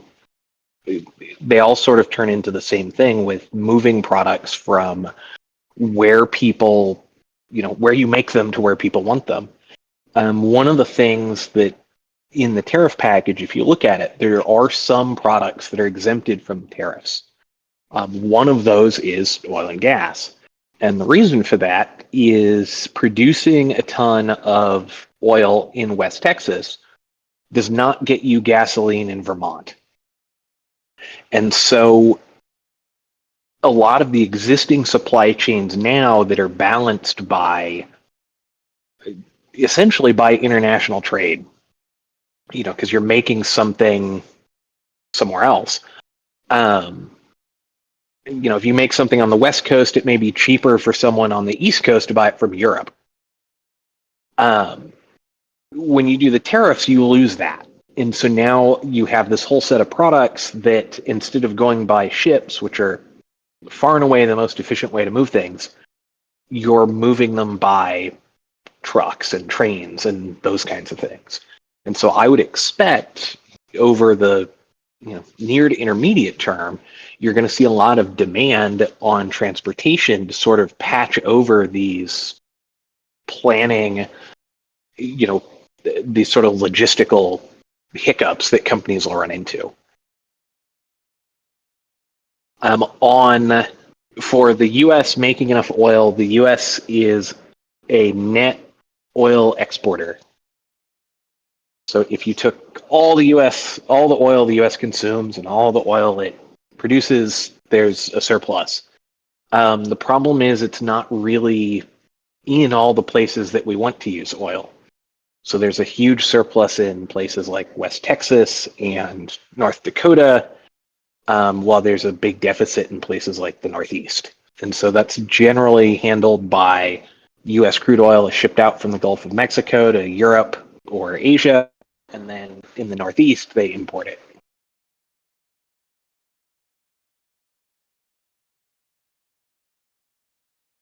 Do you think that's one of those things And- actually that would solve itself? The Jones Act got relaxed. Realistically, what would solve it is pipe.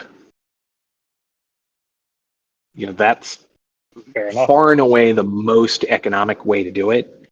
If the Jones Act was relaxed, shipping to Western Europe versus shipping it to the West Coast by ship, they're pretty close together. So what you would probably see is West Coast pricing would be more in line with crude oil pricing in Europe.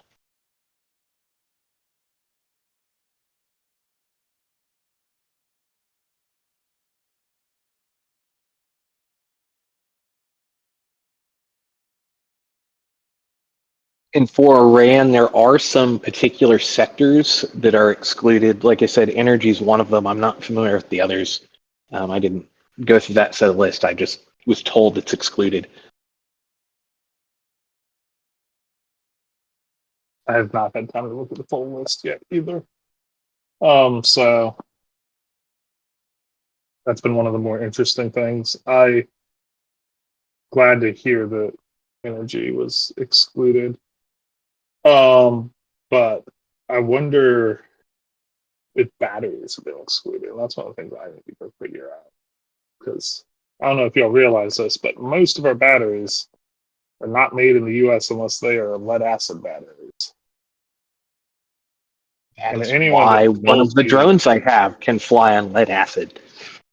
God. And if anyone tells you lithium batteries are made in the U.S., go laugh at them, please.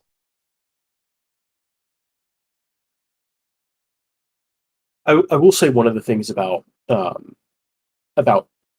whole tariff thing that introduces some maybe uncertainty on one hand, possible hope on another, is, and this goes back into like the regulatory side of the world, is that the tariffs, the so-called reciprocal tariffs, are uh, promulgated under IEPA, the International Emergency Economic Powers Act, which is usually what we use to sanction other countries. There hasn't really been, I mean, not hasn't really been, there hasn't been any use of IEPA for um, for tariffs, and especially not this wild. The closest thing is that in 71, Nixon brought out a 10% tariff on all imports, and that was under the Trading with the Enemy Act, TWIA, which was later reformed into IEPA. But there's a lot of legal debate over whether IEPA gives the president the authority to issue tariffs. Lawfare And the came out House with a has good had to article. do some. The House has had to do some sort of legislative gymnastics to make it work, hasn't they? Yeah, because because the national emergency part of it, because the actual executive order talks about IEPA. IEPA is the first thing that it mentions for authority. National Emergencies Act is the second, and then there's a couple of like tariff specific things, but they don't necessarily give the president those sections don't necessarily give the president the authority to add on new tariffs. It's just more or less how some of that gets worked into HTS.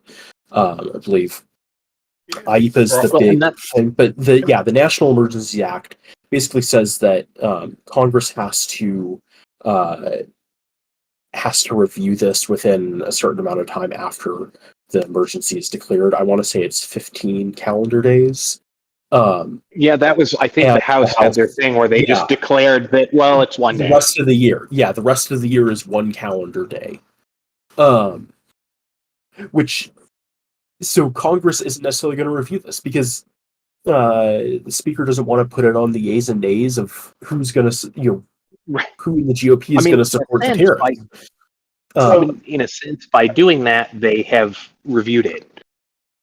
Well, in a sense, I guess, although it really sidesteps, and it's been used to sidestep national emergency declarations before. The Democrats did it back in like 2020 or 2021. A couple Republican congressmen wanted to vote to end the COVID emergency, and and to sidestep that, the Democrats did this similar workaround that it's like we're declaring the rest of the year to be a single calendar day. But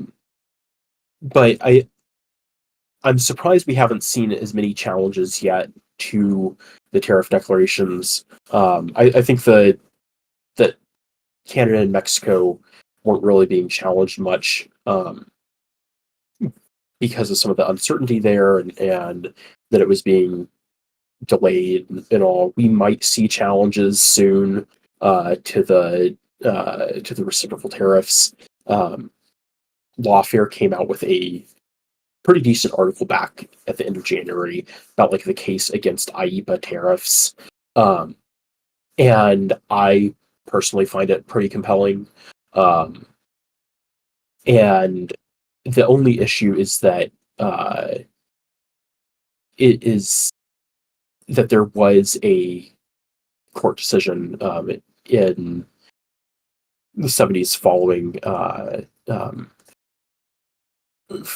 Nixon's tariff declaration, because this was under TWIA, but there was a similar case. So there was a case at that time trying to challenge Nixon's 10% tariff, and the appeals court ruled in favor of the TWIA tariffs. The IEEPA language isn't that different, but nevertheless, I think it's an uphill battle to legally justify IEEPA tariffs.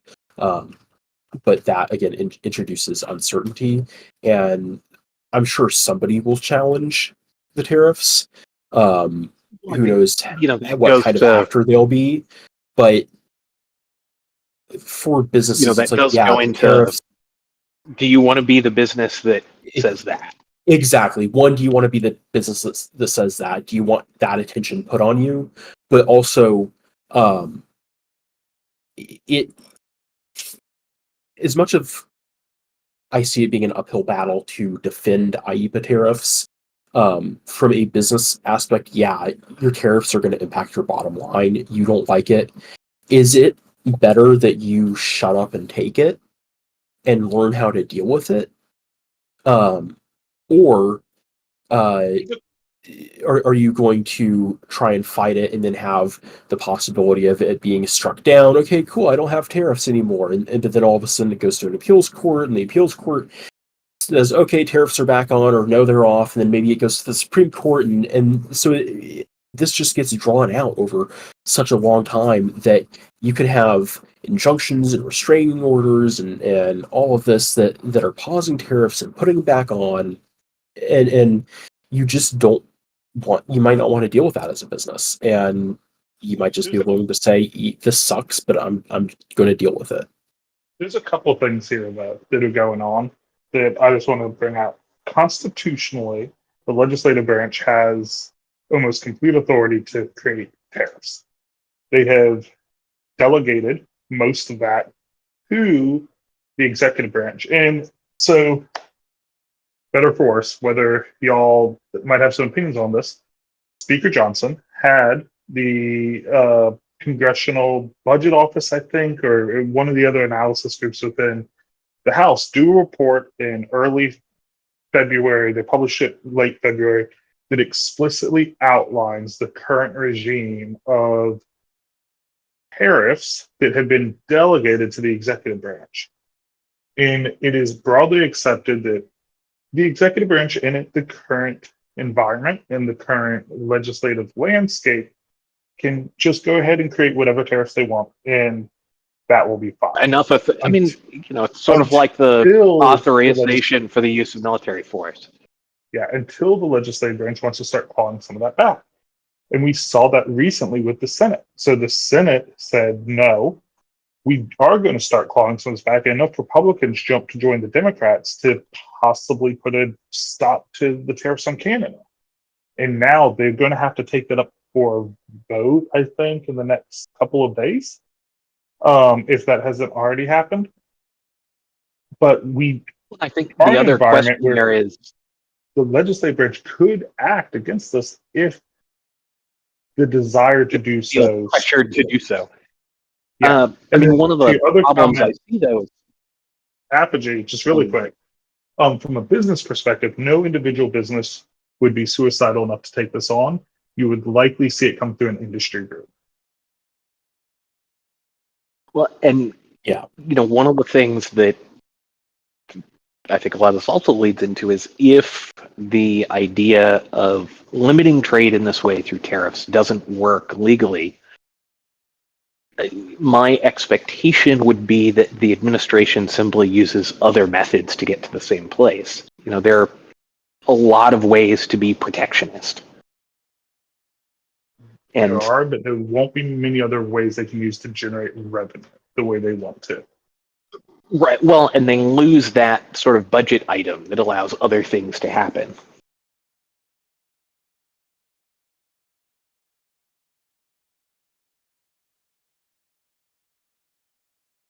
See, we've been going for a while. I'm happy to keep talking if you guys want to, but we can also wrap it up.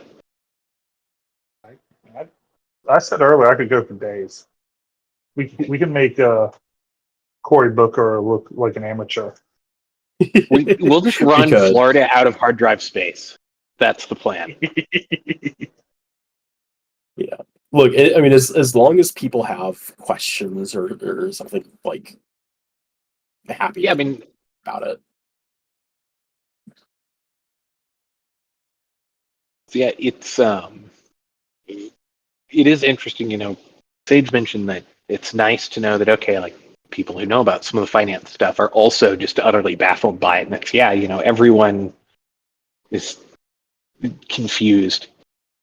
So for the housing market to crash, the housing market now is nowhere near as leveraged as it was in 2008, and a lot more of that debt is backed by the federal government. And so that means if you are a mortgage lender, on the risk side of things that made you close everyone out in 2008, now you're able to just say, okay, well, the feds are going to bail this out because they've legislatively said they will, so I can just foreclose. You know, so you don't have the same risk environment you had then for those companies. And You know, they can't be compelled to liquidate. You can carry your mortgages at 1-to-1 on your balance sheet, no matter what the value of the house does, because the U.S. government is backing that mortgage. And one thing to say about, like, mortgage delinquency rates, because there was something that went viral a few days ago, I feel like, that was talking about mortgage delinquency rates being up, and there was some graph that was used, but it was kind of like misconstruing the graph as representing delinquency rates. This is from the Fred. Now it's accurate as of February. That's when they last updated it, and there was there was a increase in Q4 of last year, but it's not a It's not. not a terrible, like, increase or anything. I mean, and the thing, You know, just relatively I note- speaking. thing I note looking at that graph too is that with the exception of 2008, Yeah. you know, other recessionary environments didn't. I mean, you can find, you know, you can see the 2001 crash in there, you can see COVID, but not. They don't seem to have. Excuse me. They don't seem to have a huge impact on, you know, delinquency. That seems like something that is generally going to be very sector specific. So for And, like, you know, the and next it looks like question about. Okay. Oh, I was gonna say, yeah. So, like, it's just generally hovering around, like, 2.5% or lower most of the time, with the exception of, like, 2008, and then the recovery from that. I mean, and we do see that for a pretty lengthy time. I mean, it shoots up there in 2007, 2008, and eventually peaking around that looks like 11% ish. Yeah, 11.5% in Q1 of 2010. And, like, and so it stayed relatively high. Like, we didn't get below 2.5% until Q4 2019. Well, and in that and, like, environment, you and even didn't. with You had all the mortgages where the mortgage was for so much more than the value of the house. Yeah. That there was sort of no reason to pay it. You know, I knew people then who just basically their response to their bank was like, okay, fine, foreclose, eat 90% of this. You know, Yeah, or you I can mean, wait. and so, like, Gary, so even with COVID, like we're at like it. If you look at just how things were trending, it's like we're kind of at where it should have been. Like if COVID didn't happen, if Right. and so I don't think that like I'm not personally concerned about uh, mortgage delinquencies right now, um, absent something And they're truly not catastrophic. well, and they're not systematic the way they were. Yeah. All of that being federally insured means that if you're a bank or, an institutional investor, no matter what happens to mortgage delinquency, you can carry it basically at 100% on your balance sheet. For all intents and purposes, it's exempted from being marked to market in most cases. So on the question about sort of protective actions you can take, so one of the things we talked about early is how this crash so far is unique in that assets don't, everything is down. So normally what people talk about when it's okay, I want a less risky portfolio or I want less risky investments is, you talk about things like treasury bills and gold and, stuff that tends to retain value even when economic conditions are bad. What's unique about this is those assets are also going down. And so I'll go ahead and send that again. So what we would look for if we were trying to mitigate this risk as a, institutional investor or hedge fund is similar to what you do if you're, an individual.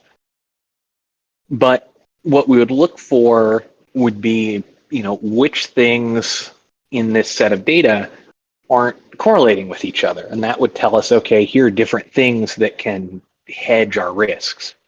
So here, we have the S&P 500, natural gas, oil, gold, and silver.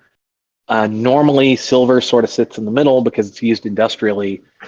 Gold tends to go up in distress because people view it as kind of a safe place to go to. Whereas natural gas and crude oil tend to be, indicators of economic activity. They're all kind of going with each other. And so that makes trying to come up with a good way to protect your assets really difficult. I know Ryan earlier posted the link to, I think it was the Treasury's inflation protected bonds.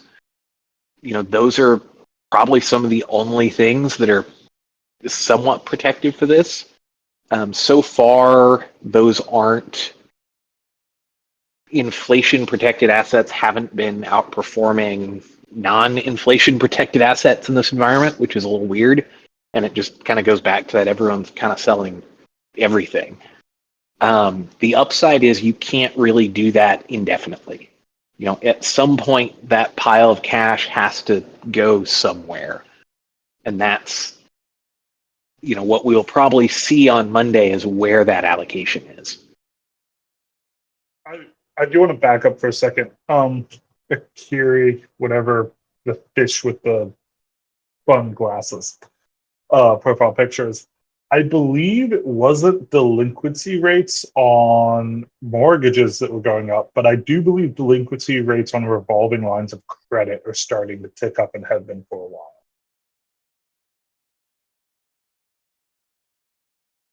Right now, and those really, that tends to be a combination of sort of broad economic activity and the interest rate environment.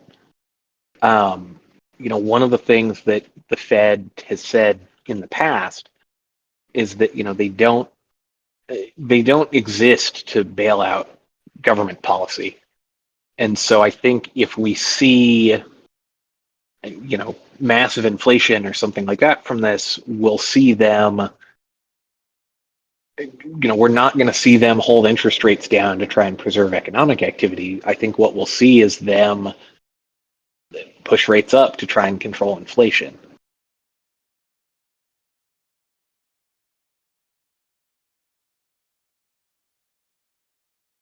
Well, that list looks like it's been taken down recently, or at least through 2024 to now.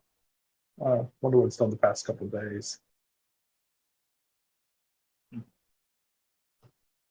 And again, I'll note that if you look at other crashes, 2001, and then 2012 to 2014, you don't see a strong correlation generally, because what happens is banks stop loaning people money.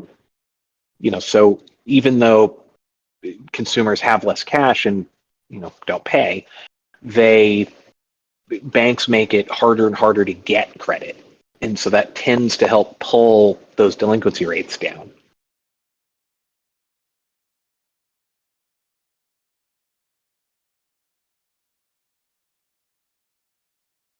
And I think like looking at even different types of lending, like we're seeing like some of this is an uptick in delinquencies. I mean, yeah, like you look at credit cards, you look at consumer loans, it looks to be up quite a bit.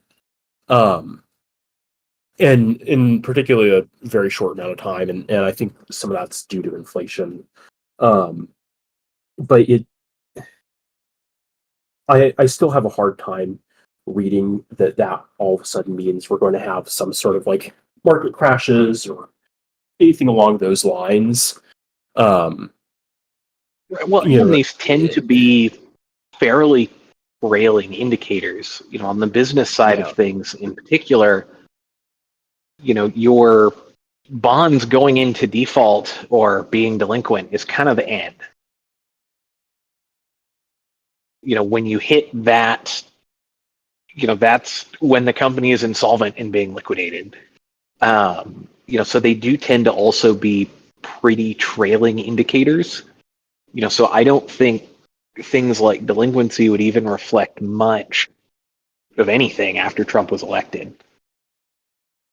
That event wasn't predictable enough for someone to trade around it or to make decisions around it. So I think, it's probably, if I had to guess, another 6 months to a year before we see really material changes in that, unless, the tariffs just absolutely wreck things and people just go, screw it, I'm not paying my credit card. Yeah, and looking at like business, like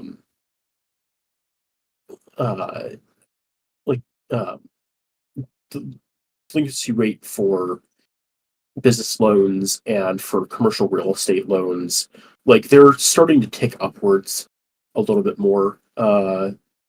Again, but we're still talking like close to historical lows.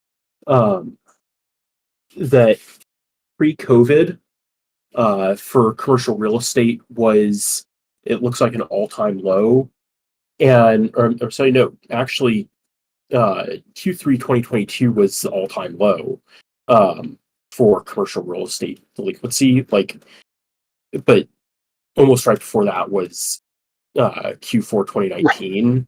And now we're starting to trend up a little bit more. We're at like 1.57% delinquency rates right now, but it's Right, generally overall stable. Like, which this people a lot of times will talk about interest rates and what makes sense with that sort of thing. If you go sort of like the efficient market version of this, the natural interest rate should be roughly whatever the delinquency rate is. And so it is, whenever you see that graph, it's always kind of interesting because that lines up pretty well if you view delinquency as a trailing indicator.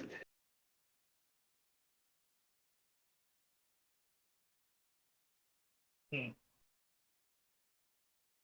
guess that makes sense. Yeah. Yeah, because theoretically speaking, if 1% of borrowers default, your bank needs to charge 1.1% on its loan to make money. And if it goes above the cost of capital to do that, then some other bank will come in and loan the money a little bit and accept making a little bit less money. So those tend to stay really close to each other. But again, the current environment is one where a lot of these sort of things that are just taken as like fundamental economic truths haven't really been thought about or studied in the context of using things like tariffs this way.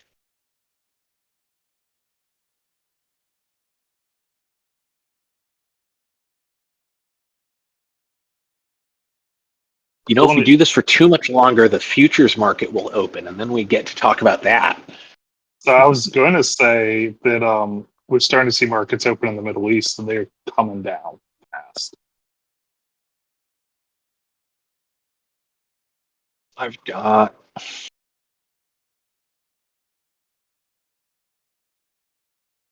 I think someone was just posted about Saudi Arabia has crashed about 7% so far today. They've been open for an hour or two, I think.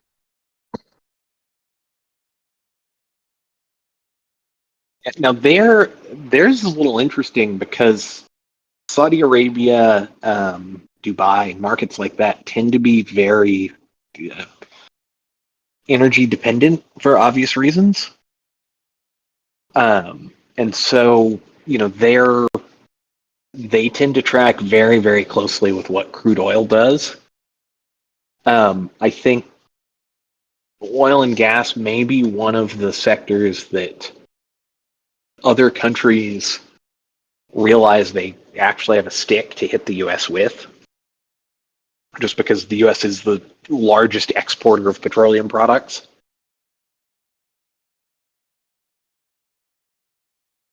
So there's some of the movement there will also just be related to the price of oil and reduced economic activity too. Also, I apologize for my earlier statement. Saudi Arabian market was open today. Sunday is a business day over there, and it is now closed. So it fell about 7% for the day. Okay. Now they wouldn't have been open Friday, so that would be their. Correct. I made the classic I forgot about business days in the Middle East mistake.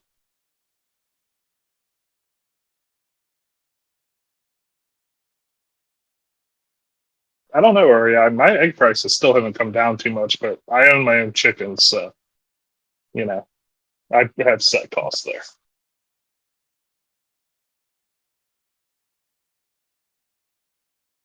Until you have to pay for grain.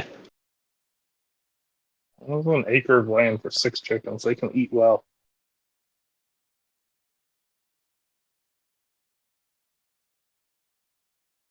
Yes, it is I true will that just- these tariffs are worse than the Smoot-Hawley Act, Sage, by I think almost an order of magnitude. And I will just note that egg prices in Las Vegas are still not bad. But they didn't get bad to begin with, so I'm not sure I'd notice. I didn't really notice them until I was out of eggs the other day and had to go to an organic market and pay $11 for a dozen organic eggs. But those are organic. What a moment for the city you live in. That is classic. I grew up in Northwest Arkansas, so I was used to eggs being like less than $1.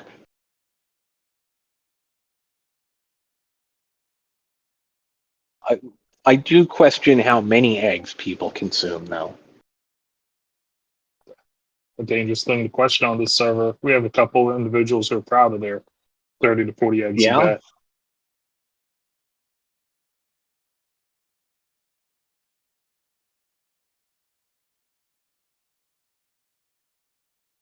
Y'all have any other questions? I see a bunch of people typing. Are those questions or those We can talk about eggs too. I'm good. I warned people that this would turn into the standard EMVC thing, so I'm down.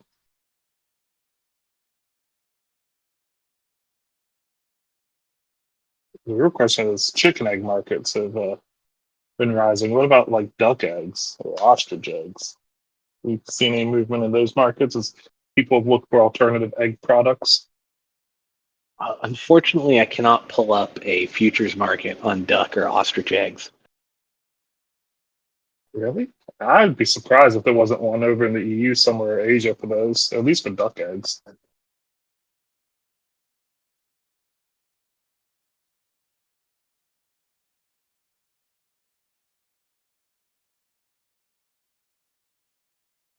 So one of the things I do, and I know it's kind of running into the chat and in our conversation, is people, you have a lot of conversations about the tariffs being good and bad. To me, when you look at it like on the investor side, nothing, there's not really a value judgment associated with that. It's more, they just are.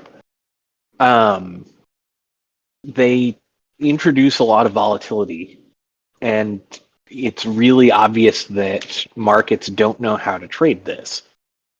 Those being good or bad depends on whether you're long or short.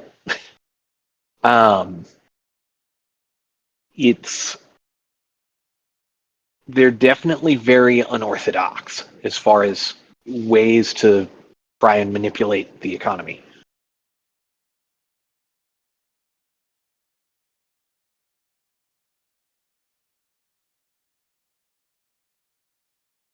Has anyone else done tariffs like this in modern time?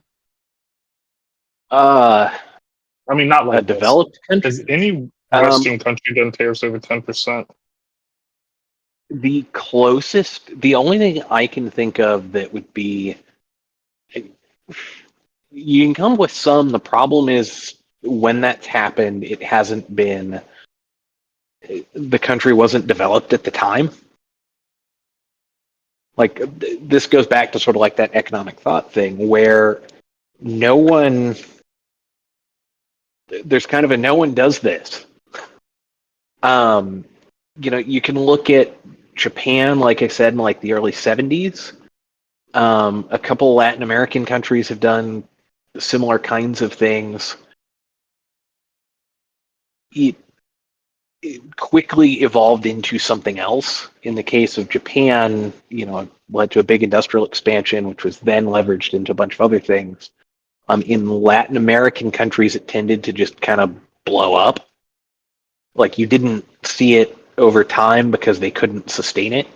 Now, the US is kind of unique in that it's large enough and there's enough economic activity that you can run a bad decision for a lot longer.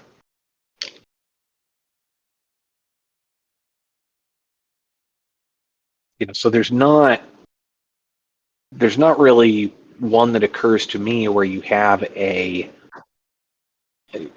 sort of developed service economy country decide that it wants to go back to being an industrialized country, because most people don't want to live next to factories. So I have a bit of a hot take here. I'm not actually sure that the tariffs are a bad thing. I think maybe the way they've been rolled out is going to be troublesome. But in a lot of ways, like if the policy intent is to reintroduce industrialization into the country, this might be one of the better ways to approach it. Also, Apogee, I believe we can now just ban Moto. Can I get a third?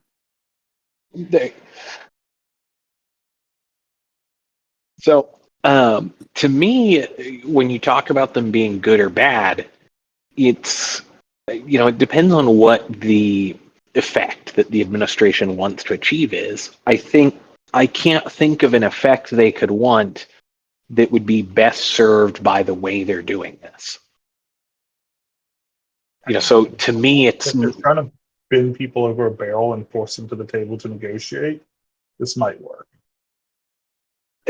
In those circumstances, for something like that, what I would expect them to do is pick specific countries, more like what we saw in the first Trump administration, or like what we saw with Canada and Mexico early on, where you go, okay, we are going to totally screw over your one country to force you into a good deal. When you do it with everyone like this, you put the people on the other side of that conversation in a much stronger position than they would otherwise be in. I've always been a big fan of picking a reasonable amount of fights to fight all at once, not I fighting mean, if everyone. it's everyone, it's technically just one fight. Maybe that's a Um, hard and- battle to row. I will note, Clear Signal, on basing our budget on tariffs, there is like a weird East India Company vibe to the whole thing.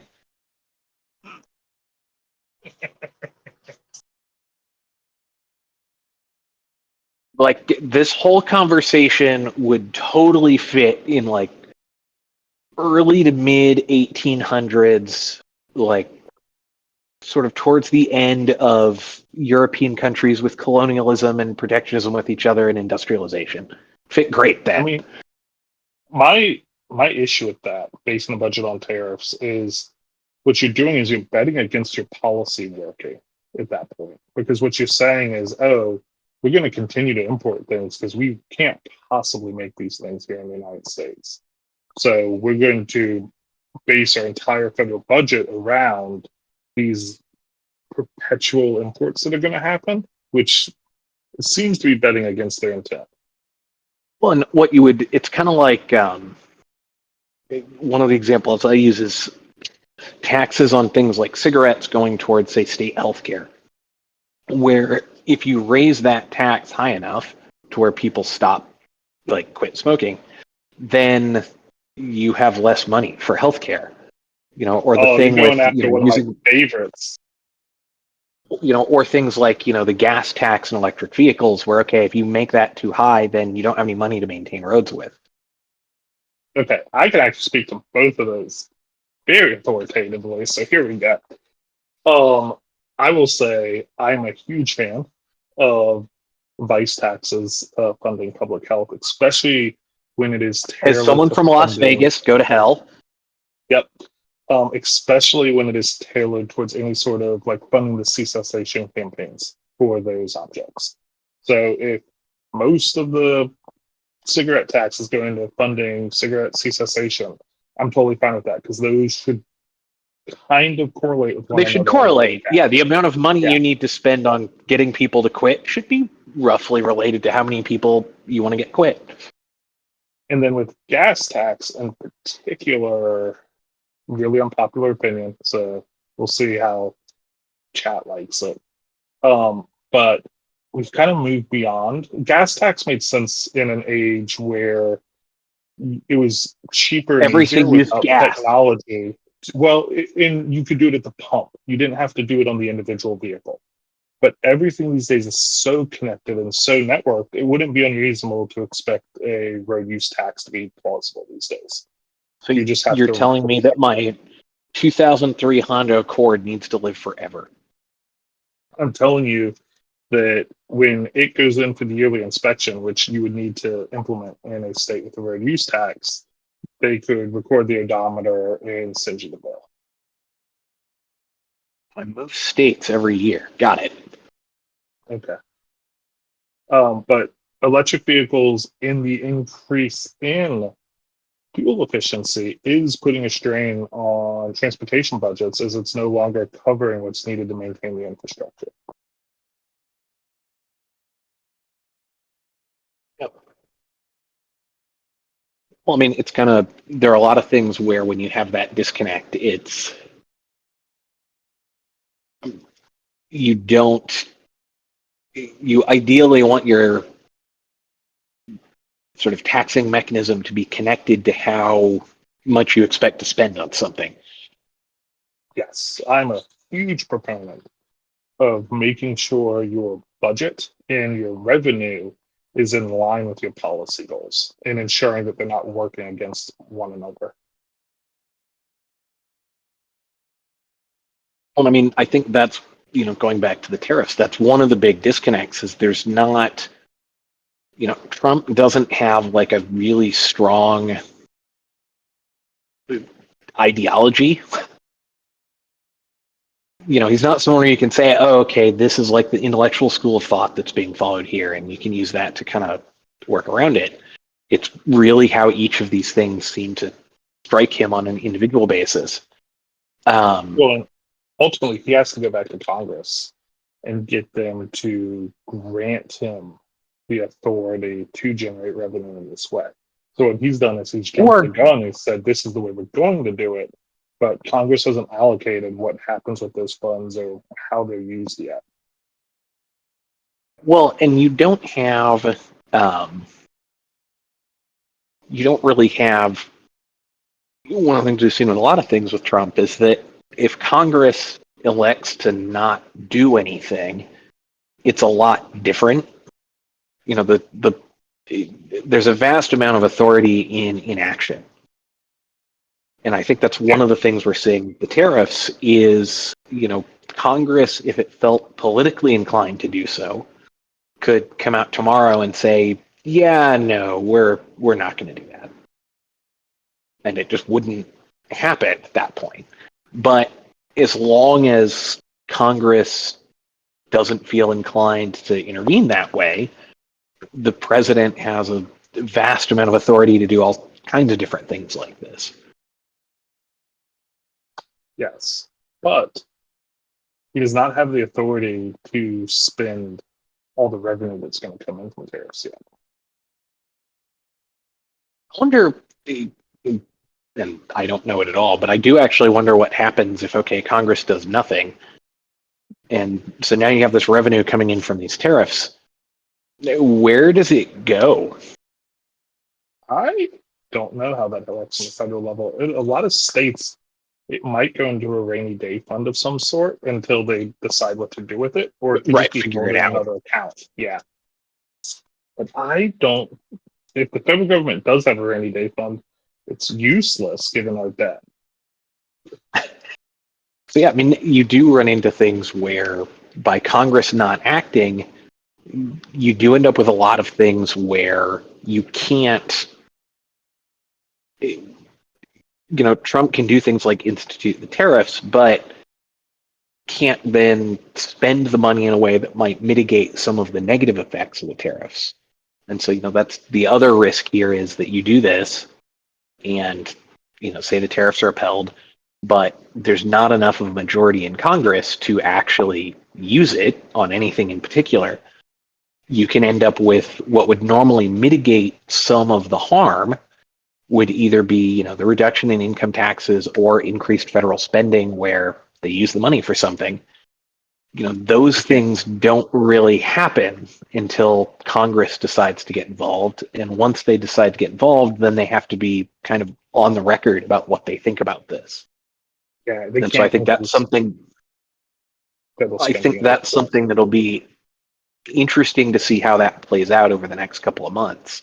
Because theoretically, you could bump enough federal spending to mitigate most of the individual economic harm that the tariffs would cause.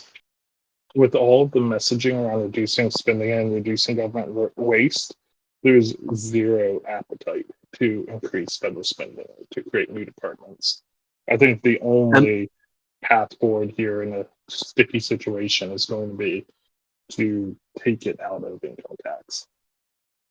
Right. Well, I mean, and that from a economic mitigation perspective, that's in some ways the same thing where, now taking it out of income tax will benefit people who pay income tax or a lot of income tax more than people who don't. So you do end up in a circumstance where, someone goes to Walmart and they buy a t-shirt for $5 and now their t-shirt's $7 and those $2 in tariffs go into the federal government and that reduces income tax. So then, that $2 is in effect being redistributed to the people who used to pay that income tax.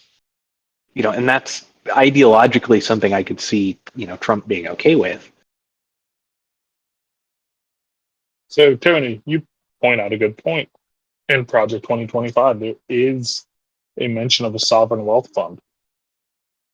I think if the tariffs were used to kickstart a sovereign wealth fund, and that sovereign wealth fund was used with the express intent of re-onshoring our manufacturing capability, that could be a position where the policy will work with the budget pretty nicely. But To me, I I haven't think actually seen any movement on that. Maybe they are, but I feel like I would have seen or heard some rumbling at this point if someone was planning on doing that. also, I think you run into the problem of just the scale of the tariffs and the amount of money that you're talking about. There aren't sovereign wealth funds that work at the scale of the United States. That trying to place however many $1 trillion is incredibly labor intensive to do. And that kind of goes back to what we talked about earlier, where, a sovereign wealth fund works similarly to an institutional investor. And it's the same problem with something like, say, privatizing Social Security, where you have this huge pile of money that outweighs every other participant in the market. Yeah. And it would outweigh pretty much every other participant. But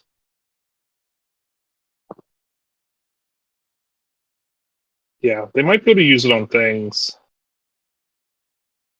Yeah. I would need to read more into that. Oh, look, there is an executive order on sovereign wealth fund. Thank you very much, Arya. Came out in February. And they have to deliver a plan within 90 days. So when did this come out? February 3rd? No, but we've declared that one day is the whole year, so it's fine. That works on the legislative calendar, not necessarily for an executive branch calendar that is actually guided by true days. Days from here forward will have 2 sunrises and 2 sunsets. They'll be the greatest days. The So this biggest days. plan is owed to us in about 30 days. Really, 23 days, 27 days. So we should be hearing something about it here shortly. Cool. I'm a big fan of sovereign wealth funds, personally. So that'll be interesting to see how that plays out.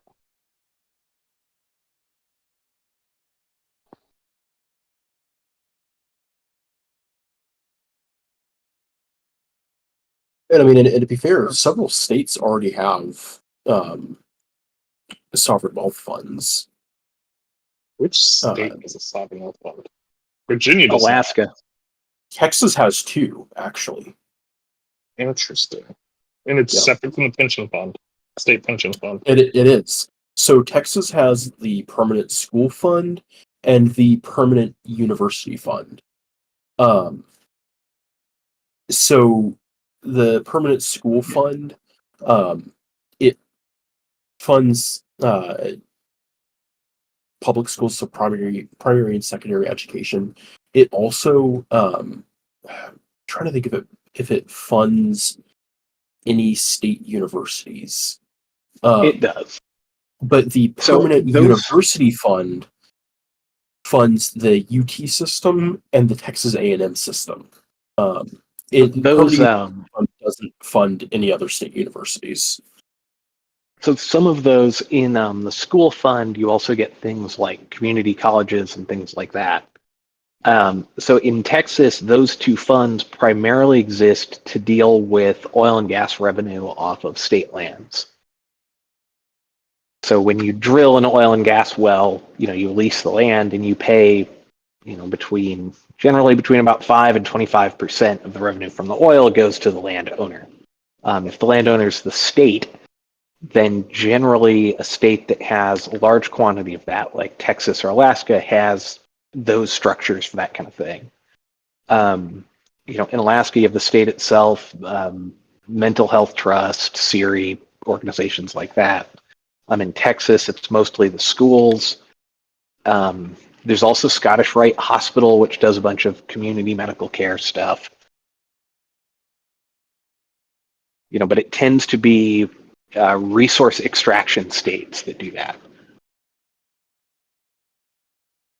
Interesting. I think most state sovereign wealth funds are like oil and gas based, I want to say.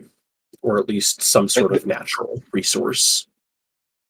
Yeah, they tend to be tied to those also because those revenues can be vastly larger than what your state might spend that year. So you need some structure to deal with, okay, we got $100 billion and we're going to spend 10 billion. What do we do with the last 90? So, Imperial, is that the name? Yeah, or something like that. That is an interesting way to put it. I could definitely see the federal government possibly using something like a sovereign wealth fund to bully industry. But that really comes down to a question of how you would go about doing independence of something like that. I mean, we've all seen how independent institutions have gone so far, but the Fed has maintained a lot of its independence. You need a committee. That's a good thing to think on. I would hope the legislative branch in establishing a sovereign wealth fund makes it independent, like actually independent, like the Fed. That would be preferable, if not handing it to the Fed. No, president has to individually sign each one. That would So, be. and my headphones are now beeping, telling me that they're about to die. So mine have been doing that for a while too. They'll probably go through shortly. Well, it was fun. It was. We should definitely do more of these. If you have any other questions, I'm usually sitting around in some room on here, or ask them in markets and finance, and we'll catch them, and then we'll see if we can organize something else like this again in the relatively near future. Also, Apogee, before we all go, what is the intent for this new markets and finance role? That is very open-ended. We will Okay. see. So I created it for us to have fun with it, and as something happens, we'll see what's up. Whether it's more of a news desk type role like we've used with some, or if it's like a channel role like with the space notifications or severe weather stuff like that. But we I might say try we to just use ping it at random. Yeah, Everything I mean, has some financial impact. There you go. I can justify pinging that role with every message.